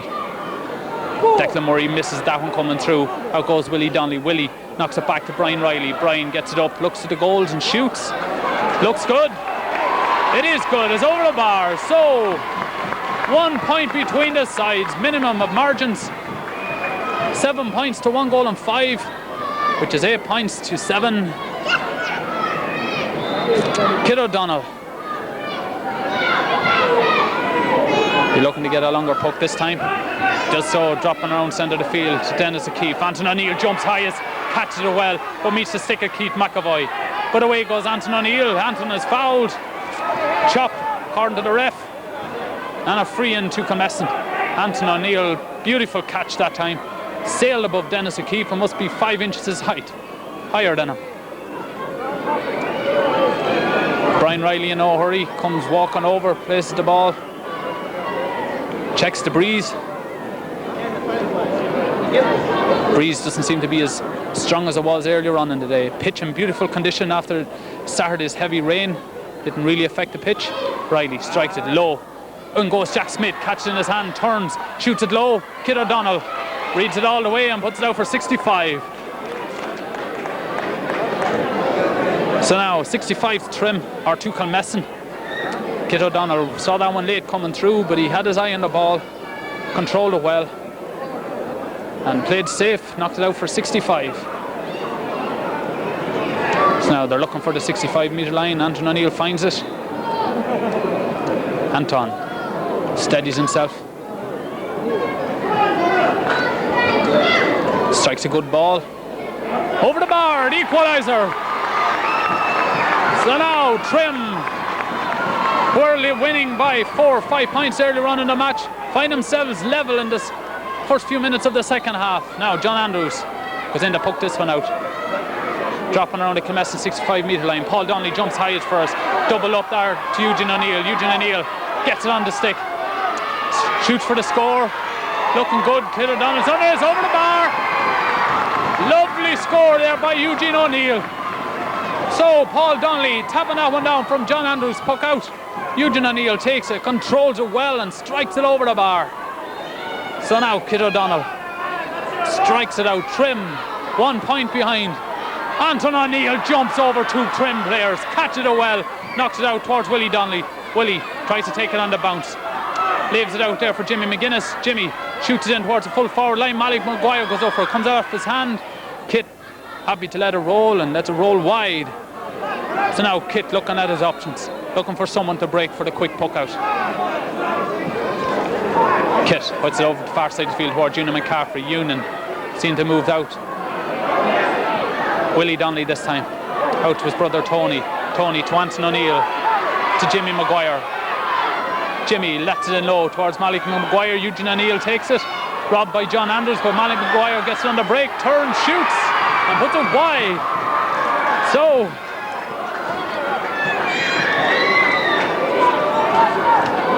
we have a man injured. Malik Maguire looks to have got injured at that last shot. Maliki finding the ball there, he didn't know where it came out of. Turned and shot and was unlucky, just sailed to the right of the post.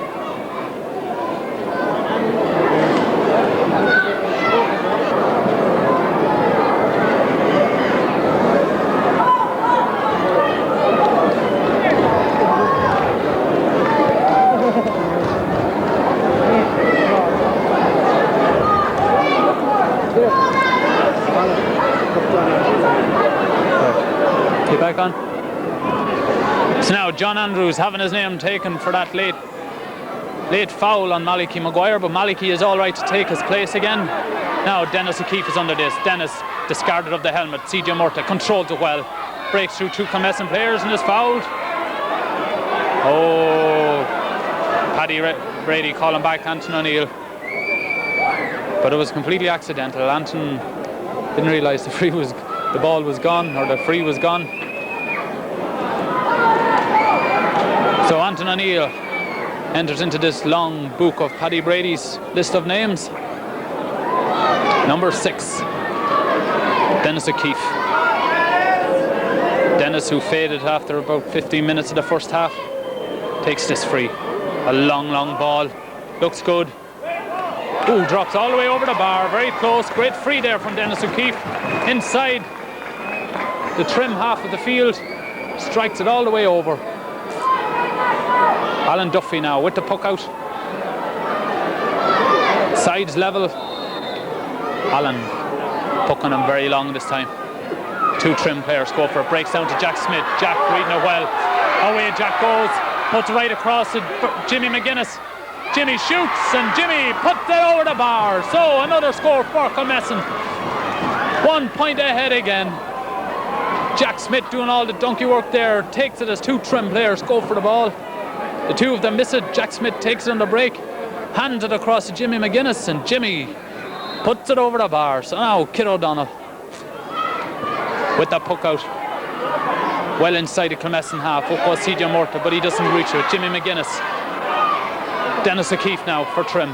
Dennis knocks out this side of the field towards Alan Smith. Alan hasn't seen much of it in the second half. Tony Donnelly all bandaged up. Alan puts it right across to Kevin Murray. Loman Dempsey. Loman steadies himself, shoots, sails to the right and goes wide. So Loman Dempsey with this wide.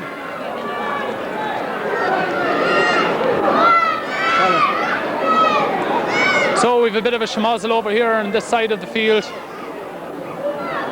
Not sure what happened there. Dennis O'Keefe being and Anton O'Neill look to be the ones that's been treated. We're not sure what happened there, but I'm sure there's no love lost between these 2 teams, especially in the final.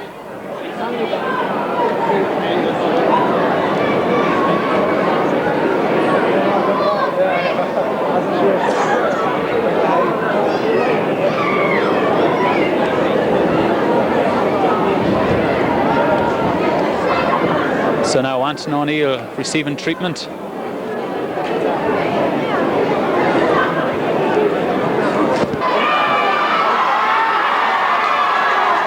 So Dennis O'Keefe looks to have got his marching orders for a late tackle on Anton O'Neill.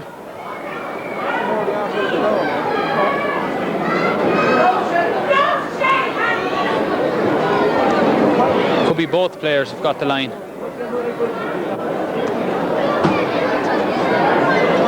Kevin Murray left the field. We're not sure what's up with Kevin. We saw Kevin going into the dugout. No, they weren't sent off. Referee was waving the mentors off the field. No, Dennis and Anton are still on the field, which is quite good because they're having a great battle there together. Now Jimmy Maguire. Jimmy doubles on it up the field towards Declan Murray. Declan for Trim makes a clearance down towards number 5, Benny Murray. Benny, who has moved into the half forward line, is fouled.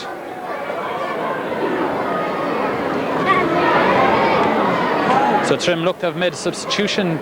Number 19 for Trim, Paul Dunn. Paul Dunn is on the field, playing wing back, marking Jimmy McGuinness, and Benny Murray has moved up on the half forward line, and Kevin Murray has gone off.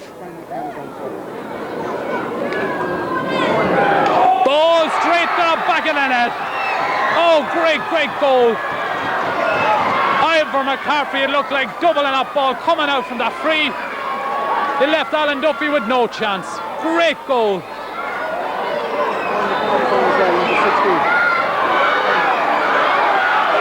So now Trim back in this game. Loman Dempsey gets the ball up and passes it across to Union McCaffrey. Union won't come up this time. How come Shawnee Horn misses it this time? Anton O'Neill, bandaged head and all.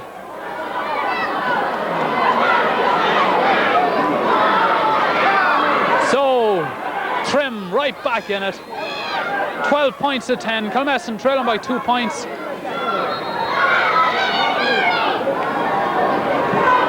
Referee telling them clear the lines. Paul Donnelly with the free. A long ball dropping in around the square. All the way over the bar. Oh, great score there from Paul Donnelly.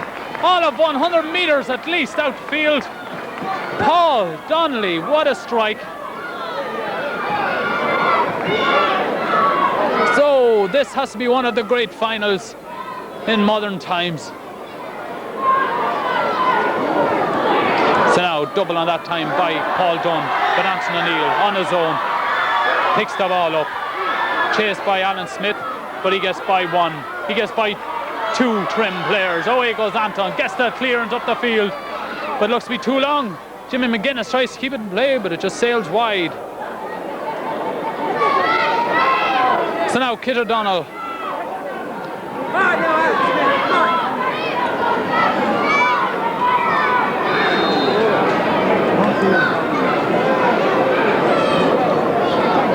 Kit O'Donnell now with his puck out. Puts it well into the Kilmessan half of the field, knocked out with the hand of Anton O'Neill. Now Ivor McCaffrey. Ivor with that great goal. Can't get it up, but Anton O'Neill playing his heart out for Kilmessan. Tackle there by Trim. 3 Trim players. Oh, here goes Jack Smith. Jack wins the free. So the referee will have a lot of sorting out to do here.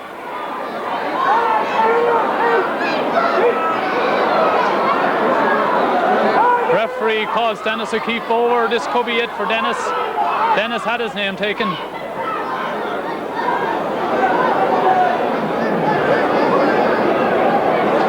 So now he's talking to Jack Smith and Dennis O'Keefe, conferring with his linesman Michael McDonough. So now Paddy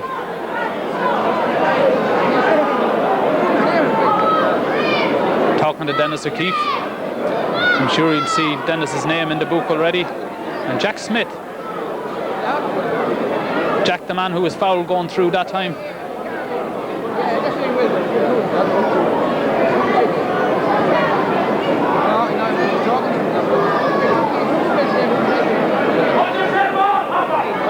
Oh, they're still on the field.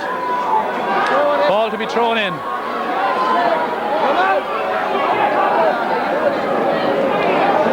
So, controversy. Willie Donnelly now. And Keith McEvoy in for the throw-in. Referee trying to clear them 10 yards back. Willie doubles on it, knocked out this time towards Tony Donnelly. Tony gets a clearance in towards Jack Smith, but away comes John Andrews. John Andrews, full back, makes a great clearance down the far side of the field. towards Loman Dempsey, but out goes Joey Maguire. Joey reads it well, keeps it on the ball and clears it over towards Jimmy Maguire. Jimmy gets a great ball up towards, but only fires Declan Murray. Declan makes a clearance back down to the trim half of the field. Shawnee Horn comes sailing out for it, but misses it. Tommy Massey takes on the bounce, hops on the stick, shoots it in. Away goes now Benny Murray, looks at the goal, shoots and strikes it over the bar. Great score there from Benny Murray. So now 3 points between the sides. 2 points between the sides according to the scoreboard. 13 points to 11. So now Kilmessan have a sub on, number 13, Willie Maguire, it looks like. Willie Smith. Now Joey Maguire. Joey blocked down that time now by Benny Murray. Massey gets it into Murray. And Murray can't control it, tries to flick it across to Loman Dempsey. But away comes Paul Donnelly. Donnelly wins the free. So number 13, Willie Smith, is on for Kilmessan. Not sure who went off. Looked like Malachy Maguire. So Paul Donnelly with the free. Long ball. Well into the Kilmessan 21-metre line. The trim 21-metre line. Dennis O'Keefe now gets into his hand. Dennis breaks forward. Gives it out to his midfield partner, CJ Murta. CJ knocks it down low towards to the corner of Tommy Massey.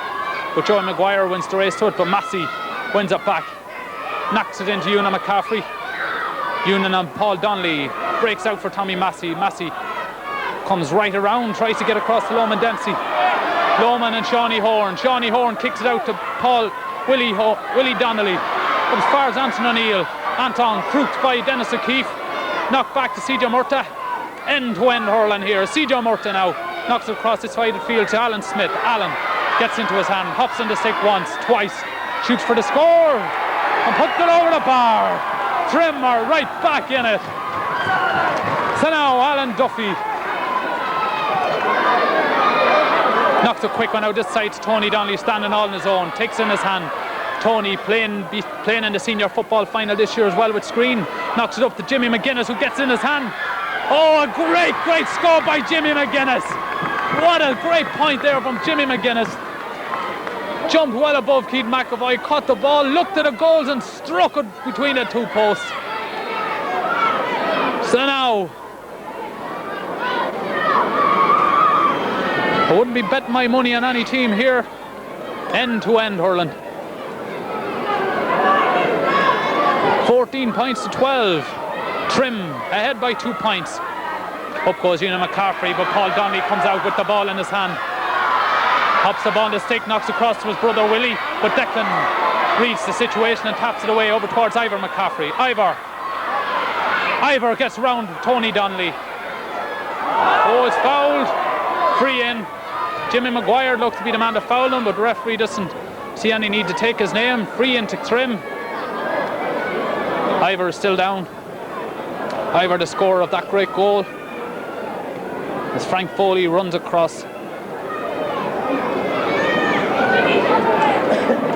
Frank himself played hurling only a couple of years ago, but through injury had to give it up. One of the great hurling and football stars. Ivor McCaffrey is all right to take his place back on the field. Dennis strikes it well, strikes it left and strikes it wide. Loman Dempsey trying to keep it in play, but just misses it. So about 7 minutes of normal time left. Alan Duffy strikes a long ball over the side of the field towards Jimmy McGuinness. Jimmy jumps high, falls out of his hand. Tackled now by number 19, Paul Dunn. Jimmy strikes it well across the field, but Dennis Keefe playing well, catch that ball, knocks it back down under Tommy Massey. Loman Dempsey takes it in his hand. Loman walking through, steadies himself, looks at goal, shoots, and shoots it over the bar. A goal between the sides. Loman Dempsey. Great score there from Loman Dempsey. So Alan Duffy to puck it out again.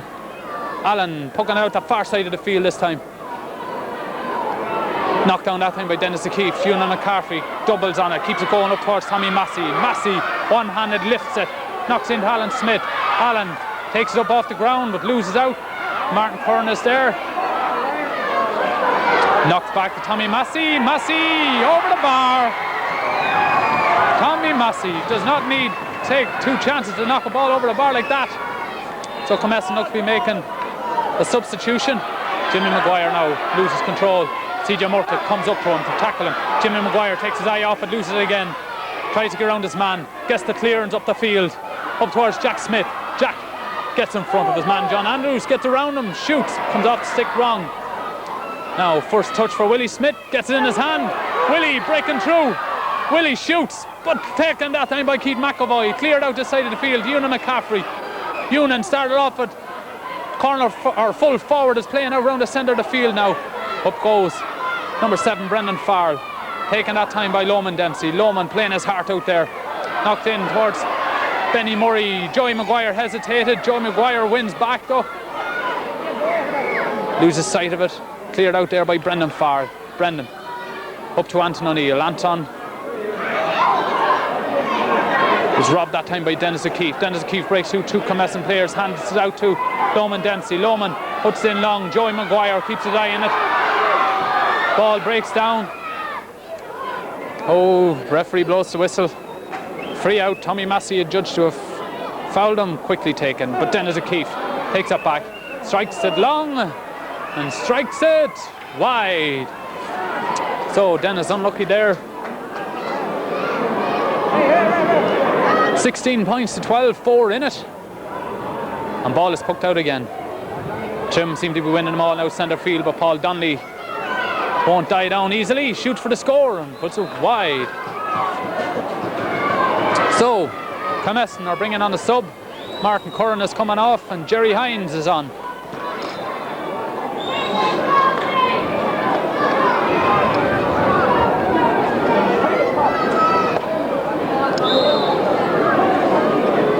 So Kit O'Donnell now with this hook out. Kit with the headband. Often mixed up for Twiggy. Lets it out towards Ivan McCaffrey, but sailed over the fingers of Ivan McCaffrey. Brendan Farr now knocks it out to Willie Donnelly. Willie hand passes over to his brother Tony. Tony lets it in long over towards Willie Smith. Slapped away that time by Martin Kelly. Martin and Declan Murray combining well. Declan getting the clearance in. Loman Dempsey is there. Bit of a schmozzle down there, and the free is given to Kilmessan. Willie Donnelly looked to be pushed over. So now Willie standing over it himself. Strikes it long and around the house. Martin Kelly is under it, and Martin Kelly guards it out and lets it go wide. So number 4, Martin Kelly, ever dependable Martin. You never hear much about Martin, but he always does his job well. So Kit O'Donnell blocked down that time by Willie Donnelly. Breaks back to Anton O'Neill. Anton half crook down. Dennis O'Keefe wins this one. Gets a good clearance in left-handed up the side of the field towards Alan Smith. Breaks down to Loman Dempsey. Loman tries to turn inside 2 men. Kicks it back to Ewan McCaffrey. Ewan sidesteps Maguire. Away goes Ewan. Foul that time by Shawnee Horn. Shawnee doesn't agree with it. But Paddy Brady won't be hearing any of it. Can't be many more than 5 minutes left as Ewan McCaffrey strolls out to take this free. This to put 5 points between the sides. This to really put the pressure on the Kilmessan team.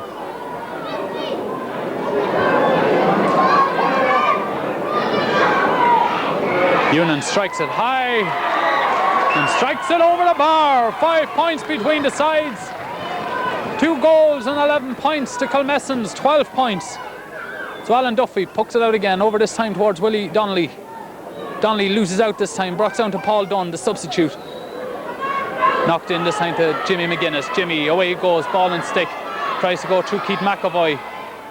But Jimmy sends it wide, disappointed with himself, hangs the head. A good effort. But Jimmy maybe the inexperience shown there. And Kit O'Donnell was glad to see that one go by wide. So Barry McGuinness warming up for Kilmessan, and Kit O'Donnell pucks it out over this side of the field to Ewan McCaffrey. Ewan takes it on the hop, gets by Anton O'Neill, hands it in towards Dennis O'Keefe. Robbed there by Paul Donnelly given into Tony. Tony sidesteps his man, knocks it in towards Jack Smith. Jack doubles on it, breaks down again for Jack. Jack trying to get through Martin Kelly. Martin puts the hurley around his neck, and a free in for Kilmessan. So Dennis O'Keefe is down injured, and a free in to Kilmessan. Dennis O'Keefe in the centre of the field. Dennis really threw the wars today. So Kilmessan will be looking for a goal here. Referee not aware that Dennis O'Keefe is down injured.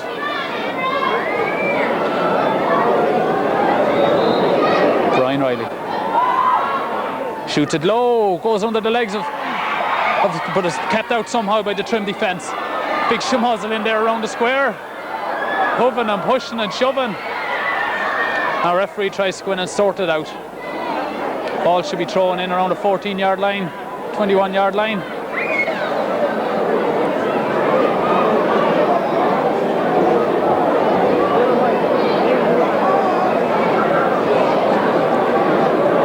So now, what's the referee going to do? Consulting with his umpires and his linesmen.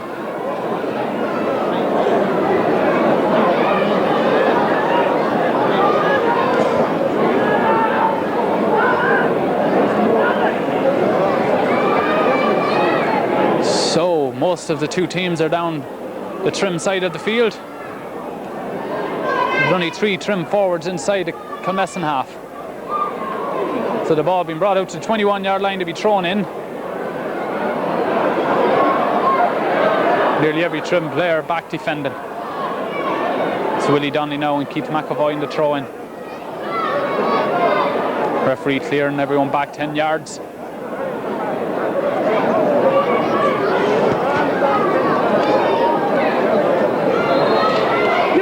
Ball breaks down there and Jack Smith is in there pulling. Now comes Declan Murray. Declan Murray pulls it out to side to Una McCaffrey, robbed by Willie Donnelly. Away goes Anton O'Neill. Anton is fouled, and some of the Trim players and Kilmessan players not too happy with that. It's a pity to see this at this stage of the game. With Paul Donnelly and Declan Murray.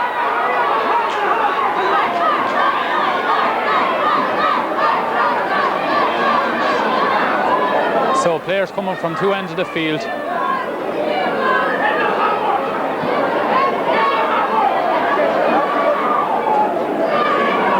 Now, referee will have some sorting out to do here.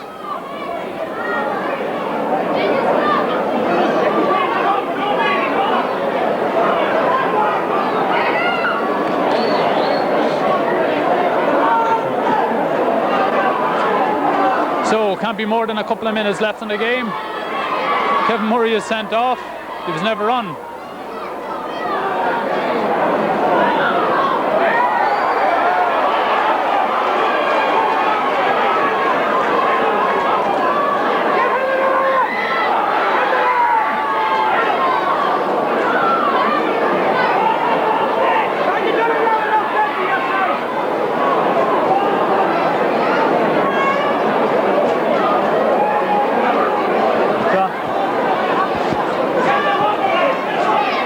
Sean, to see this at this stage of the game. I suppose it had to happen. It was kind of hot there for lots of the second half.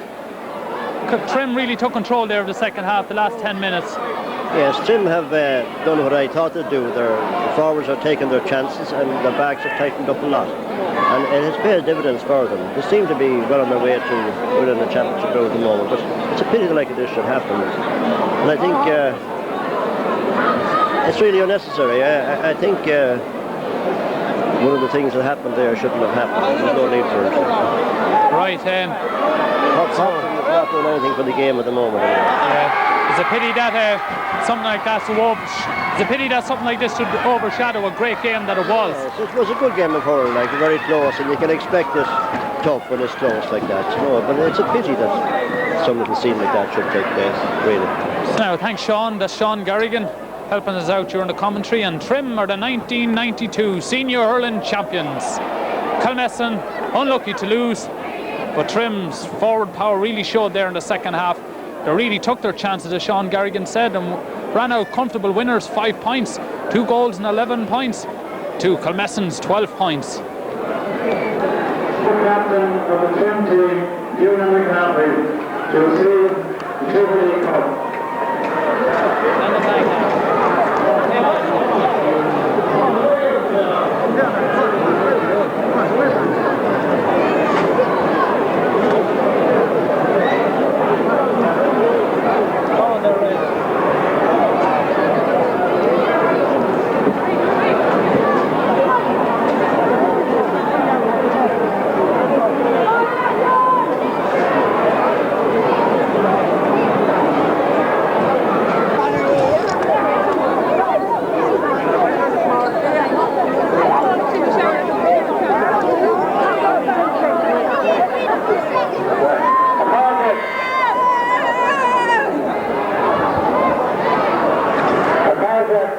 First of all, I would like to congratulate their team on a fine display of hurling today. I know that a few had the players near the end, but that's the spirit of the game, and that's how close some of Kilmessan are. And I would like to say hard luck to Kilmessan to give it everything up to the final minute. I'm being honoured as the chairman of the Meath Hurling Board to have the opportunity of presenting the cup to Trim and my third year as chairman. I'm also very honoured to have this honour to present the cup, particularly to Ewan McCarthy, to a family who sleeps in hurling and football in Trim. And I'd say no more but to congratulate Trim once again and to hand over the cup to Ewan.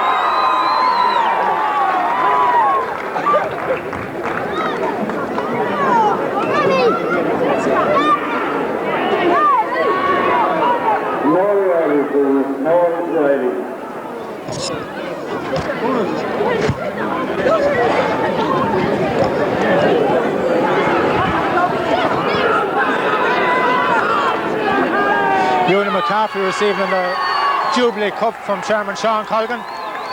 Great scenes of joy from the Trim players here behind us. Beaten in last year's final and beaten in the semi-final the year before.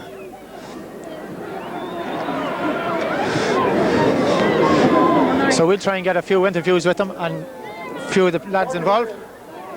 But first of all, we'll just listen to the union's acceptance speech. I worked there managed to be a police captain. I was a official, not on officer of the city of Cardiff here. Because it is a bit over for me to stand here to accept this cup to have the Trim side. It was a very tough, uncompromising game. We know where it is in the game, but that shows just how important things are meant to both sides. But I thank the Trim selectors, and most notably Martin Dempsey, for putting in tremendous effort this year, training the team. They certainly made up for last year. Finally, there's nothing I can say from the lesson. We know what the field is like. We used to walk into this tunnel last year. We're very dejected. Me, most of all, having missed the crucial free. So it is a great feeling to be standing here to accept here in victory this year. So finally, the street cheers for Kilmessan. Hip hip! Hip hip! Hip hip! Birmingham Mcguire.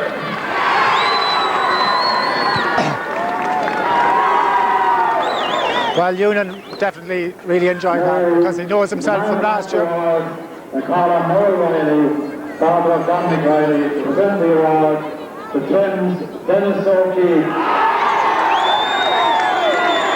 Well done, Dennis.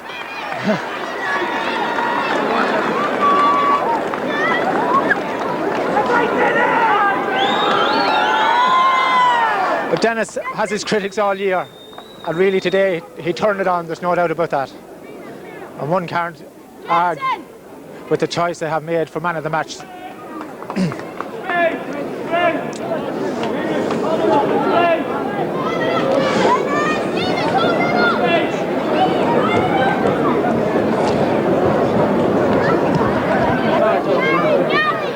Did you get a trophy? Okay, roll it. Right, Martin, congratulations. And thanks very much, Martin. Well, Very tight match, yeah. I'd say you were worried yeah. at half-time. When they got a pint ahead of us. No, I wasn't that worried at half-time. The wind wasn't that big a factor. But when they got a pint ahead, every time we got a score, they seemed to be able to hit back and get a score immediately. But the goal was a great boost to us. We were playing absolutely rubbish at the time. Yeah. And I think it was Ivor got a stick to the ball. He pushed in the back of the net, which was, it kind of rizzed the lads, you know. And then the substitution bringing up Benny up a half forward. Benny was playing well, there's no doubt about that. Yeah, and then when he went up a half forward, he had the extra bit of pace. That Lohman had a great game of the forward. Lohman, I thought, was probably second man for man of the match, I thought. Yeah. But fair play to Dennis, he's 39 years of age and I was delighted for him. Well, he's had his critics all year, Martin, as we were saying, and there's no doubt about it. He turned it on today for Trim. No doubt, he was one of the most spoke about men in the selection committee beforehand. You know, would he last the hour or would we have to take him off or what? But he proved us all wrong, and I'm delighted for him. Yeah, he proved his worth today and the experience really showed. It did, yeah. He kept a cool head there when all about them were losing. Listen, Martin, thanks again for talking to us. We'll talk to you later on when you get your thoughts together. Thanks very much indeed.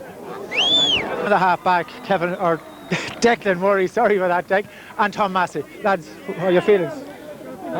Jeez, I don't know. At the minute, just delighted. Like, second half feels tough. Early on in the second half, we went behind, and I just, you know, you begin thinking will we come back into it, and then the lads just picked up great, you know, showed great spirit, and they scored some great points there in the second half. And Jack Smith had you worried at first half? He did, yeah. He was like, I was kind of going up for the high balls, and he was staying down, and he was getting them, and you know, he was getting a few passes. He scored a good point in there, and he was just getting ahead of me a bit, but. You know, you just have to keep going and keep tugging away. And you lost the head. You nearly lost the head there at the final minute. Yeah. Well, you know, the final minute of a game like that, so close. You know, things start getting a bit. Like it's all expected. You know, it's a final, and everybody wants to win it, as Ewan said. So, you know, it all comes part and parcel. Listen, the game. I know it's just after the final festival. Ewan just after getting the cup. But listen, I know when you get to talk together, we'll talk to you again. And thanks a million for taking the time out to talk to us. Okay, thanks, Mark. We're joined with Tom Massey. Tom, congratulations. Thanks, Mark. Thanks very much. Well, tough. You missed a couple of setters, Tom. Now be honest about it. Couldn't get it up, man. Yeah, wouldn't come up. You had a great touch here though the second half. Tom came for you. Yeah, I just started to come a bit right in the second half. I was stretching too much in the first half, man. Yeah. Well, man, is it? He's going to call him a trap, but he's not. Cornerback Joey Mcguire.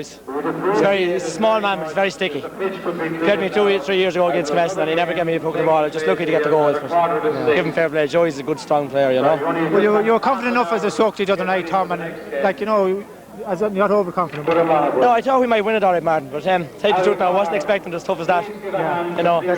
Listen, thanks for Tom. Oh man, thanks very much. We'll see you later. See you later. Yeah. Well, Norman, congratulations. Well done. You had a great Thanks day. Thanks very much. Thanks. Just delighted, Martin. It's all over. We can go and celebrate it now. Last year was a very, very big disappointment, so it really makes up for it all. Yeah.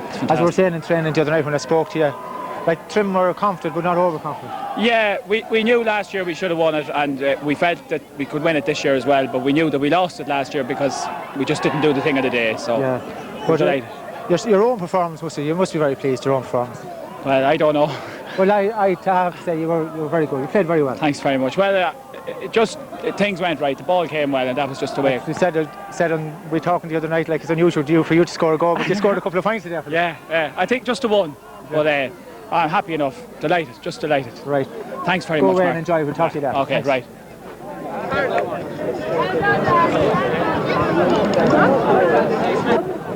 We're joined by Rack, Doherty, Harry, and Nav and Snow Kirk. Rack, congratulations. Thank you very much.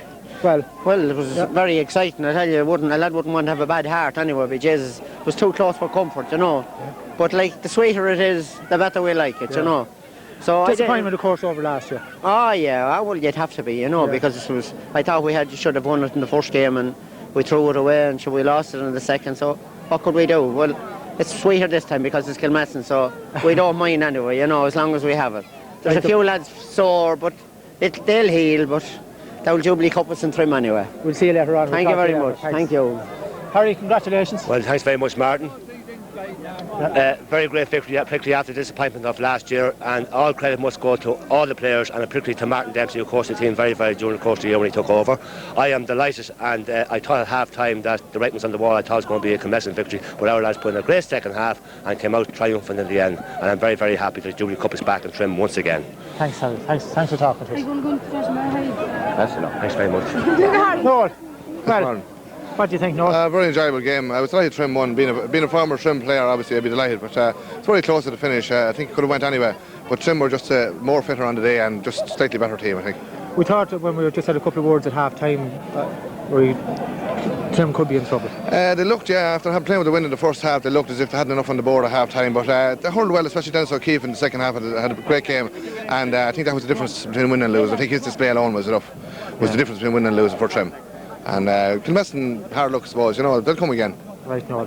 Grand job. Thanks, Ron. Yeah. Go ahead.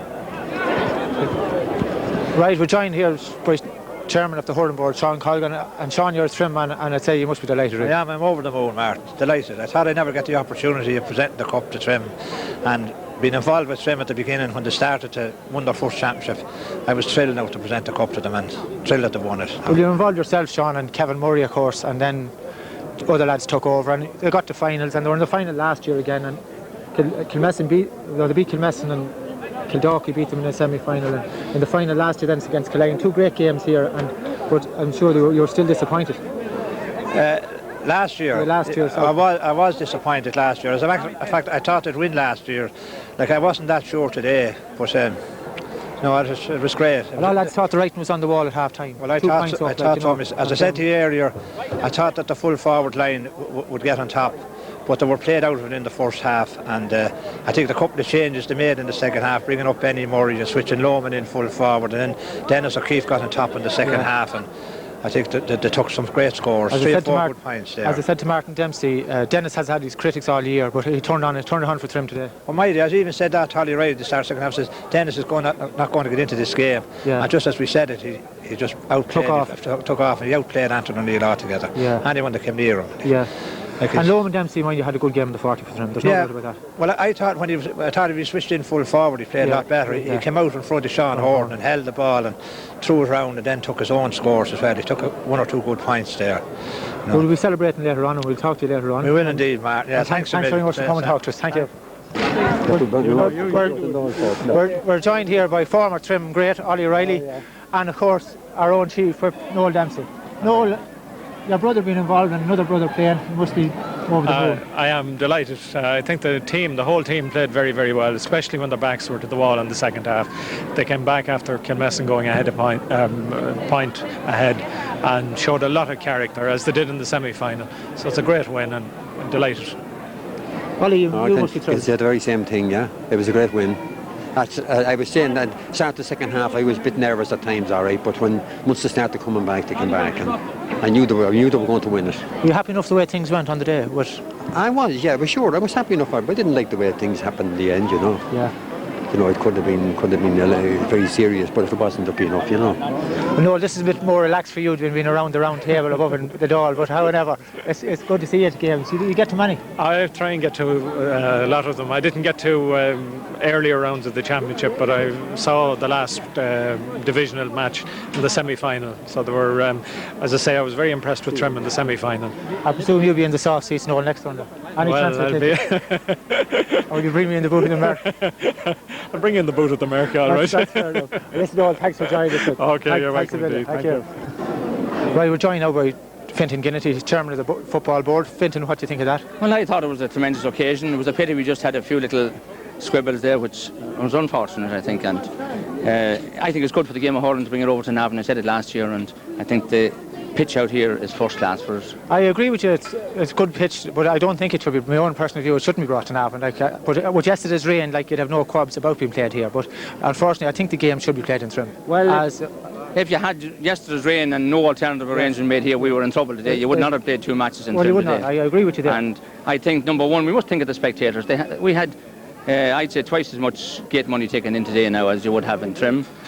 Facilities there for the spectators, which they can sit on the stand, which is not in Trim, and we must think of that too now. But I'm not trying to take it out of Trim, and that. I know it's the home of hurling, but when you come to the Premier Award in the county, I think it should get the best possible venue for us.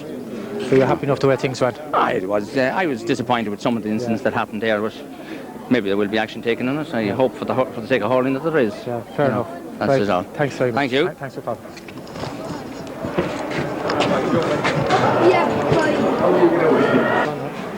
Right, we're joined here. Peavy done well, Peavy. A jubilant Peavy done. I thought it was a great performance.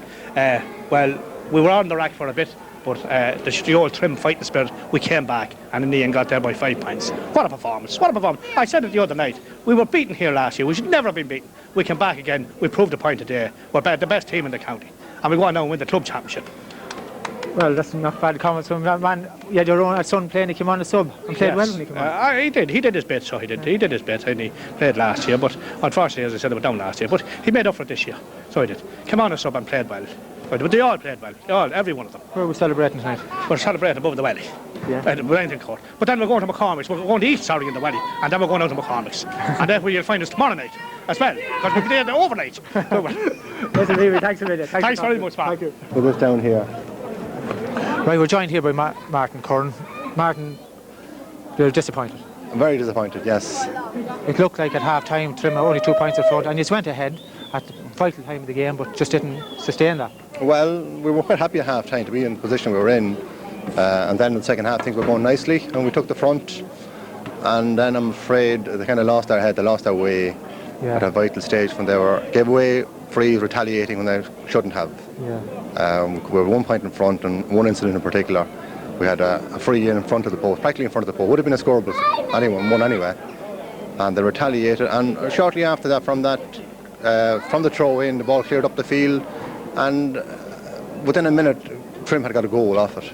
So you can see lack of discipline actually on the field was a big factor today for Kilmessan, unfortunately. They weren't very disciplined. The full back line, you played well, I thought, the first half, Martin. Yourself, Sean Horn, and we were quite happy with the performance. Granted, they did get a goal, but it was unfortunate. One of these things, the break came handy for Ewan McCaffrey, and he took it nicely. You can't be sort of watching for everything. You can't be everywhere at one time, but it just happened to break nicely for him. He took it well, but apart from that, we came back well, and we were in a nice position at half-time. But when things should have just fallen into place the second half, it just didn't. They lost their head. Reminds me of a few years ago against Kendalkey. We won't dwell on that now, Martin. But Martin, listen, thanks a million for talking to us. I know you're disappointed. Thanks a million. I am disappointed, but no matter. I wish Trent the best of luck at the same time. Thanks, Martin. Right? Thank you. Right, we're joined here by Ger Hines and Sean Horn. Ger, you lost away a bit there the second half when you went in front. We did. We messed about. We retaliated. We gave away stupid frees. We didn't stay hurling when we should have. We had them on the run. Yeah. We bet ourselves. We had them. We had them on the rack. Lads, no discipline. That's the problem with Kilmessan. No discipline whatsoever. I said it before the game to them. I said it last night. And you might as well be talking to that hurley stick. I've admired yourself in your play over the years, Gerald.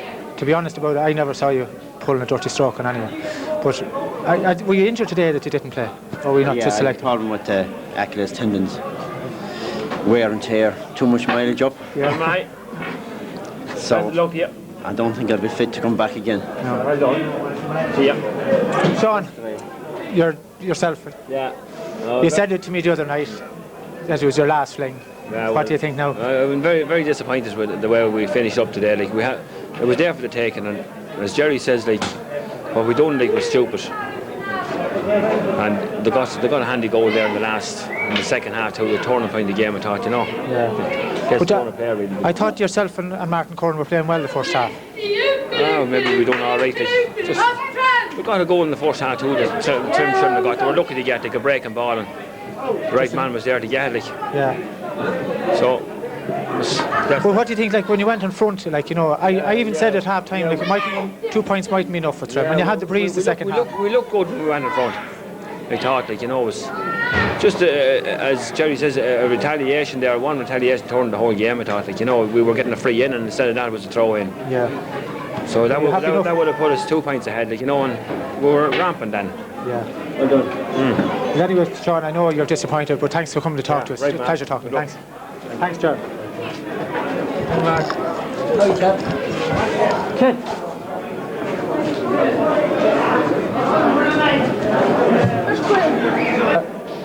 We're joined by Trim Chairman Johnny McEvoy. Johnny, well, what do you think? Well, we won. Yeah. That's what I suppose the most important part of it. I don't think it wasn't a good match, the first half anyway. It's only in the last 10 minutes that we really begin to play. There seem to be a lot of stoppages, all right, Johnny, but there's no... yeah. You know what I mean? Like you begin to think the game wasn't on at all at times, you know. Yeah. I don't know whose fault it was, but... You're blaming nobody this stage? No, I'm not blaming anybody, you know.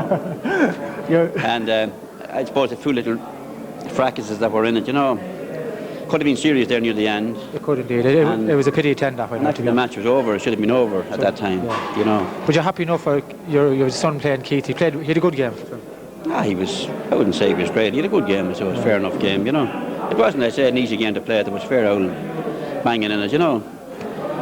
Nothing serious, but still there was good walloping in it, you know what I mean? Good But hard. as chairman of the club now, you have the checkbook open for tonight, yeah? An open check, is it? Oh, yeah. Well, we know you know where we're heading to, don't you? Yeah. Unfortunately, it could have been somewhere else. Not to worry. We won't worry about that.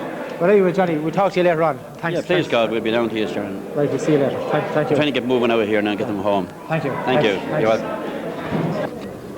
Right, we're joined by Frank McCann. Frank, congratulations. Thanks very much. I don't know it anyway. Great win. One of our greatest wins in championship. I felt that Kilmessan are an improving side, and we weren't sure whether we were on the way up or down. We weren't terribly sure of our form, you know. But and at half time things weren't. Well, was it 2 points for up? Was it? 2 points, yeah. Wasn't enough. It shouldn't have been enough. But Trim second half display was great, and lads who were playing badly in the second half actually started scoring for us, which is great. Yeah. Which is marvellous, you know. But I'm sure you thought at half time, like 2 points ahead and have to place the breeze. Well, no, it was a 60-40 game for Kilmessan then, you know. The odds had definitely swung to Kilmessan, but they showed a bit of an experience in the end. They started hitting long balls from around here, the halfway line, hit a lot of them wide. Yeah. If they kept those in play, we'd come in trouble. And when Kilmessan went in front, what way did you feel? No, it was 20 minutes ago then, wasn't it? Yeah, about that. Yeah, well, that's plenty of time, you know. Yeah. That's plenty of time. If they got goals, it'd been trickier, but they're only getting points, you know. Yeah. And then the goal we got here from, was it Ivor? Vital score. Yeah, it was a vital score. And then Loma got, how many points did Loma get? 1 or 2? 1, I think. 1. Benny Murray, yes. Alan Smith and Tom Massey. 4 marvellous points, you know. That's sealed it for us, you know. I didn't like the stuff down here in the corner, though. No, it's a pity it had 10 like that. It wasn't right, you know. No. I don't know who started it, but it was wrong. Well, can I put you on the spot now and ask you, what do you think of the refereeing? It wasn't that bad. I thought it could be worse. But I felt he didn't know how to handle. The last 10 minutes of that game, he didn't handle that well. He probably should have blown time a bit earlier. When he brought the ball out there for free, wasn't there? Yeah. To Meath, and then Meath started after that. He should probably blown the whistle, because it only got worse after that. You know? Yeah. It's a pity 10 like that. But anyway, you'll celebrate tonight, Frank. You'll have a couple of brandies, a couple of bottles of cars, we'll do. Maybe a bottle of wine as well. Yeah. Thanks for joining. Thanks very much. Right. Thanks very much. You. Bye. Right, we're joined by Dennis O'Keefe. Dennis, man of the match. We're here in the O'Mahony's Pavilion afterwards. Dennis, how are things now? Well, it's a great win for Trim. It was a great team effort. I'm delighted, absolutely delighted after last year's. Dennis, there was a lot of criticism of your play during the year, might I add. Probably I was one of them as well. But today you really turned on the style, especially the second half, Dennis. Yeah, I was just lucky the ball came where it was, but I suppose you have to keep working in your game, and I worked hard this year. I had to try and prove that I was worth my place, and just everything sort of worked out reasonably well for me today, you know. But it was a great team performance, considering into the win in the second half. I think Ivan McCaffrey got the goal, really brought us back into it, and then we got a few nice points in there, and that was a great help to us, you know. Dennis, in fairness now, Kilmessan in the second half, when they went in front, what were you thinking? Were you thinking negative or positive at that point? Well, I think we're at it long enough just to keep going anyway, you know, because there's great old spirit in the team. Martin Dempsey had built great spirit into the team, and like the wind wasn't that great a factor, even though probably spectators looking at it would say that it was a great factor. But if you hit the ball well, they're still travelling 60-70 yards anyway at its ease, you know, into the wind. So it wasn't that big a factor. Your striking today from frees, Dennis, was excellent. Did you work on it during the week? I worked on it all year. Yes, I worked on it during. I was fairly confident with the frees. Actually, they were going over in training, and against that, I got 1 or 2 good ones, and I felt confident enough to go for them. You know, so it just happened to go over the bar. Yeah. Well, Dennis, what's on now tonight? What's the agenda? Retirement.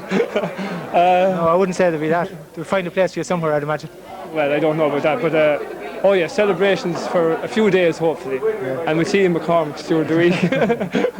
Well, listen, Dennis, you're a long time at it. You're probably the oldest member on the team.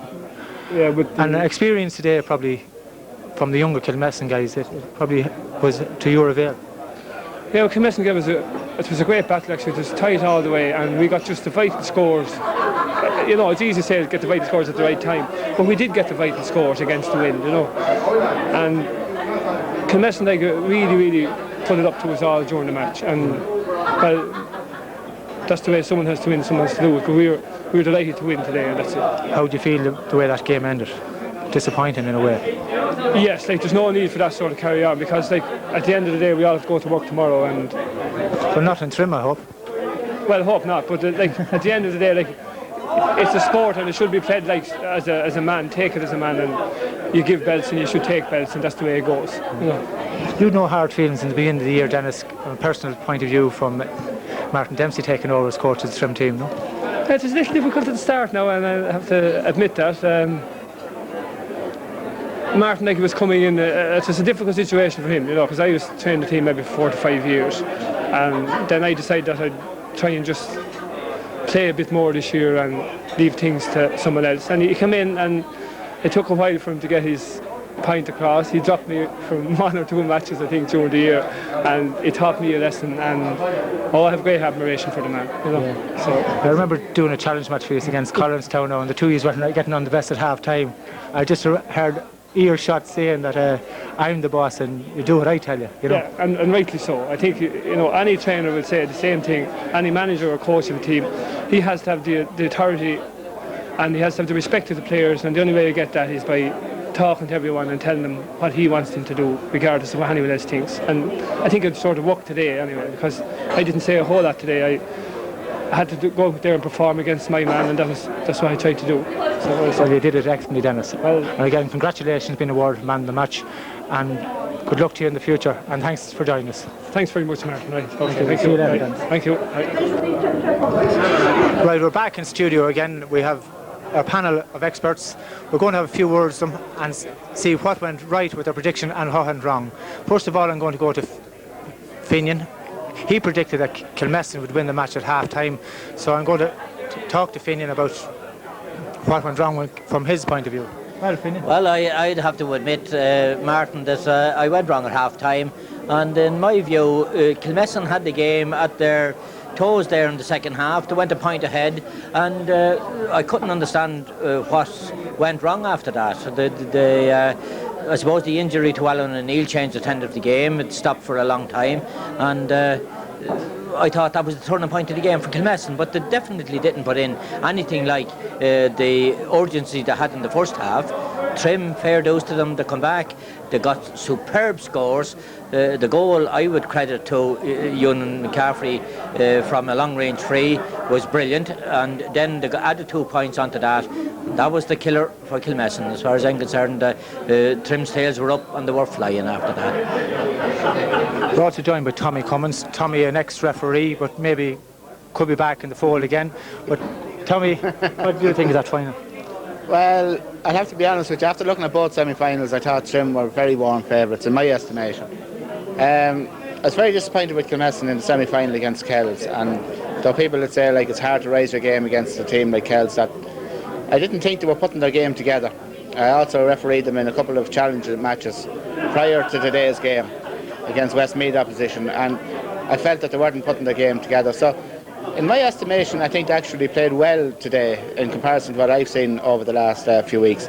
I was very disappointed. I think they erred, and maybe by placing Anton O'Neill at centre field at the start of the game. I think Anton is a natural centre half back. He's played there all year and all over the last couple of years, and I think that's his position. And I think today, although he played well, he was slightly lost at times and he was slightly caught. And for a young lad like that, he was actually, Dennis O'Keefe got a hell of a lot of possession, and from experience of playing centre field, Dennis got that possession. He was able to read the game much better at centre field than Anton was. I thought that was a crucial factor. Kilmessan looked to be well in it at half time, and I think if they were good enough, they should have been well able to clinch it. But I think Trim rose their game in the second half, and I think they were playing within themselves, or they hadn't actually warmed to the game in the first half. I was disappointed with a lot of their players in the first half, never raised a sweat. But in the second half, and in particular when things hotted up a bit, I think Trim raised their game a hell of a lot. I think that few bits of tatteras that were in it.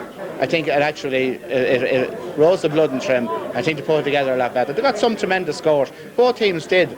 And okay, it might be remembered for the wrong things, but over the 60 minutes, there was a lot of good hurling and a lot of good scores taken. And I was happy enough now with the standard hurling today. Right, Tommy, we'll be back to you in a second. We'll drift over here now to Liam Curran. Liam, you were a bit hesitant. You went for Trim before the match. You were a bit hesitant at half-time. There were only 2 points in front. But when Kilmessan got in front, you said to me you thought Kilmessan might win. Yeah, I actually thought that Kilmessan, after 10 or 15 minutes in the second half, had a great chance of winning. They seemed to be playing the better, and Trim were doing nothing really. And then that goal came, and once the goal came, they rose their game 100%. They made a few switches as well, I think, that helped an awful lot. I think Billy Murray going a half forward and Loman Dempsey going in full forward worked wonders really. And they hit 3 or 4 of a suite of pies you'll see from play and on the run in the second half, and I think that was the difference between the two teams. Paddy, we were talking at half time and you thought maybe a draw would be on the cards, but a draw didn't work out. But lads that actually weren't playing that well for Trim today actually got vital scores. Well, I think a man that probably is underestimated for Trim in a lot of things was Loman Dempsey, and I thought he created a lot of havoc in the Kilmessan defence in the second half today, and a lot of the scores could be put down to him. He mightn't have got them himself, although he got one good point, but he created an awful lot and hustled and bustled and put lads off the ball. And I thought now in the second half he was one man now that, and of course Dennis O'Keefe midfield. I thought Anthony Neal played very well for Kilmessan at the start of the second half on Dennis O'Keefe, but he got no help, I thought, from the other Kilmessan players. He was contesting against Dennis O'Keefe and other big men around, and he got very little help from anybody else. But I thought Loman Dempsey really upset things for the Kilmessan backs and created chances for Benny Murray and Alan Smith and all them boys, and I thought that in the second half, and there was a couple of ugly incidents near the end of the match, but I still think that he was contributed a lot to the breakdown in the Kilmessan backs, who looked very solid in the first half, and I thought Trim forwards got very hard to penetrate them. But in fairness, Liam, the Kilmessan full back line played very well the first half. They did, yeah. Playing against the wind, they were only a point out, I think, at half time, and they were playing very well. They seemed to be dominated at that stage. I suppose when the game was over, they still didn't have a bad game, the Kilmessan full back line. It happened further out the field, I think, and from once Trim got the bit between their teeth and really started hurling, I thought they played great hurling. The last 15 minutes in particular, they played fantastic hurling. True, real gritty hurling, and prepared to take it on, and it was put up to them today, and they took it and they won. As a spectacle, Finian, what did you think today? It was a bit scrappy, wasn't it, really? I'm sorry to say, Martin, that the game of hurling wasn't advertised to its top potential today. It's a pity, but then you had two teams through traditional teams contesting a senior final, and neither of them wanted to lose, and neither of them, I suppose, saw themselves as losing. But yet, I was kind of disappointed that the game never really lived up to the quality of hurling that we should expect from the like of Trim and Kilmessan. I mean, they're the two traditional top hurling teams in the county, as we would. There might be other teams wouldn't like to hear that, but when you get to a final like that, you would expect better hurling. It wasn't great hurling. No, but the pitch now today, in fairness, it stood up well to the rain. It was in excellent condition. Navan is the hurling pitch, and there's no doubt about it. In my view, the facilities are there, and it's an awful pity that we shouldn't have all the hurling finals. People in the south of the county might differ with me on this. Of course I would, yeah. I'd have to disagree with you. Apart from being a businessman in the town of Trim, but never worry about that. But in fairness today, with all the rain yesterday, it's doubtful if Trim would have taken 2 matches today. Yeah, that is true, Martin, and this is the reason why I'm saying that Navan should be, at this time of the year, be allocated and appointed as the place to play the finals, because the there's been so much money spent on Navan, and the pitch is superb. It is great for hurling. It is simply great. People are talking about the atmosphere. The atmosphere was there today. Let no one say it wasn't. It was there. It was great. I thought the atmosphere was superb. You know, I think it's a pity that we shouldn't have the finals all the time in Navan. Right, Tommy, we'll come a bit closer to the bone now. We'll ask you, how do you think Paddy Brady handled the final, Tommy? Martin, you know as I do. That's not a question that's answered by people, even retired, even ex-referees. Do you know what I mean? Like, you know, I'm not going to criticise, and it's not. No, we didn't come here to criticise the man. To be honest with you, we're not going to take anything out of it. I think looking at it, I think no matter who was refereeing that game, I think it was always going to be a difficult game. Now, I mean, we'll all you're hedging, Tommy. No, we'll all criticise from the bank, and it's very easy to criticise from the bank. I mean, I've been there, and I've seen it before, and I've been involved in games that there have been melees as well, and even in the county final, and I put nobody to the line either. And because I thought it was perhaps not an easy way out, but I thought it was the best way out. I mean, it's very hard unless you're there and you're on the spot and you're. I mean, I'm not going to criticise. I'm not taking the easy way out, but I'm not going to criticise. But I will criticise Fenian.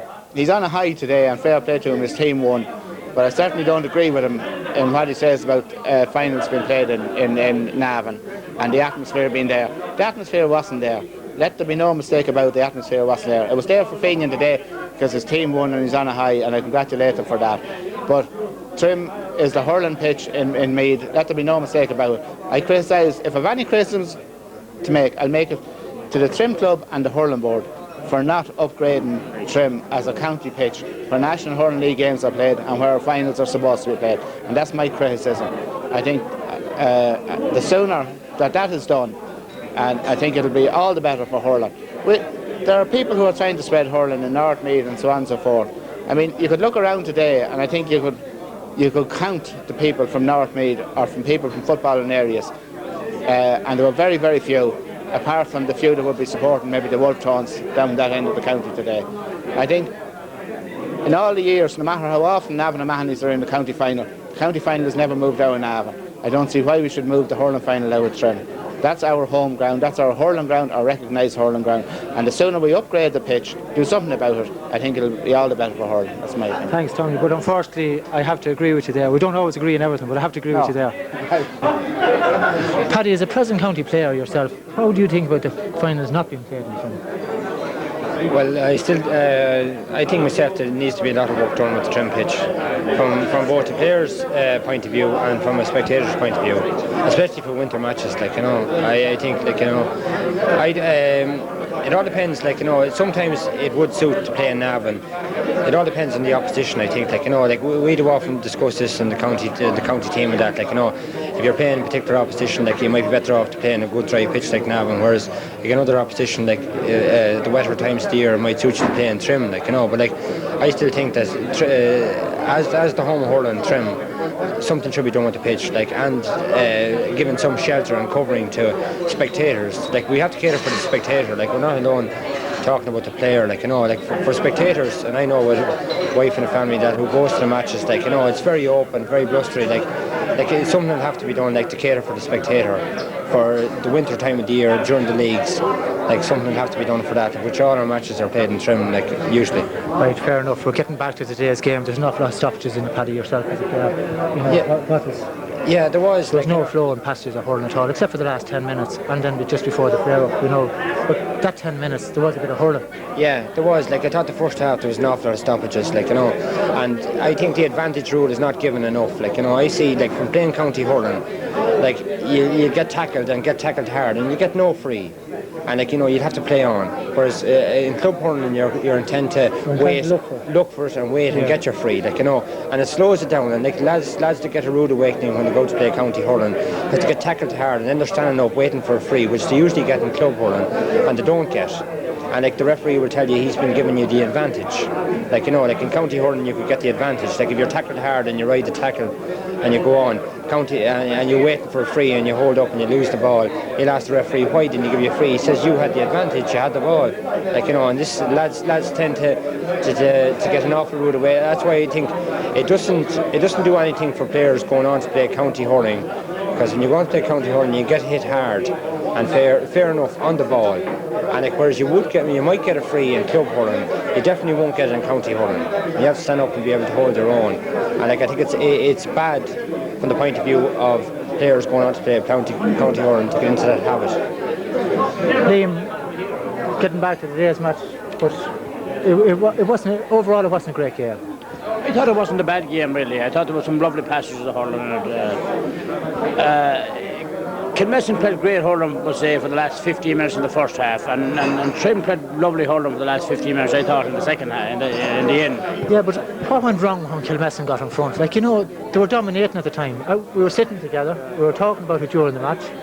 Like, we thought actually that time that Kilmessan would win. Yeah, it looked at one stage that Kilmessan could win the game with 4 or 5 points, but I think they were going for long range points from 70 and 80 yards out, like, when they were on a high, and I think it was a mistake. Like, they were better off dropping the ball in maybe shorter. That 5 or 6 wides in the second half, and it made an awful difference in the end. You were giving Jack Smith at half time your man of the match. You thought he played Decky Murray very well. But he faded. Oh, he faded very much so. Well, if you're playing on the 40 in the centre, the supply isn't coming to you. It's hard to play, you know. But in the first half, I thought he was doing very well. Decky finished very strong. Jack probably went out of it a little bit, and of course when you're down and things going against you, it's not as easy to play hurling as when you're winning. I was talking to Gerard Hines after the match. He was just saying that discipline let Kilmessan down. Would you agree with that? You'd have to a certain extent, yeah. I was amazed, like there was one stage there Kilmessan were down 4 or 5 points, and Eugene Neal was playing a corner forward, and I actually seen him up at the other end of the field, and it wasn't hurling he was concentrating on at that time. I was a bit surprised at him, you know. Paddy, how do you have to say about that? About Kilmessan discipline? Did it let them down on the day? I think so. Like, you know, I thought when they found themselves under pressure, like they didn't know like really what to do. Like, you know, they had no plan like really to compensate like Trim going ahead. Like, you know, at that stage of the match, like, you know, and they tend to let things go out of hand.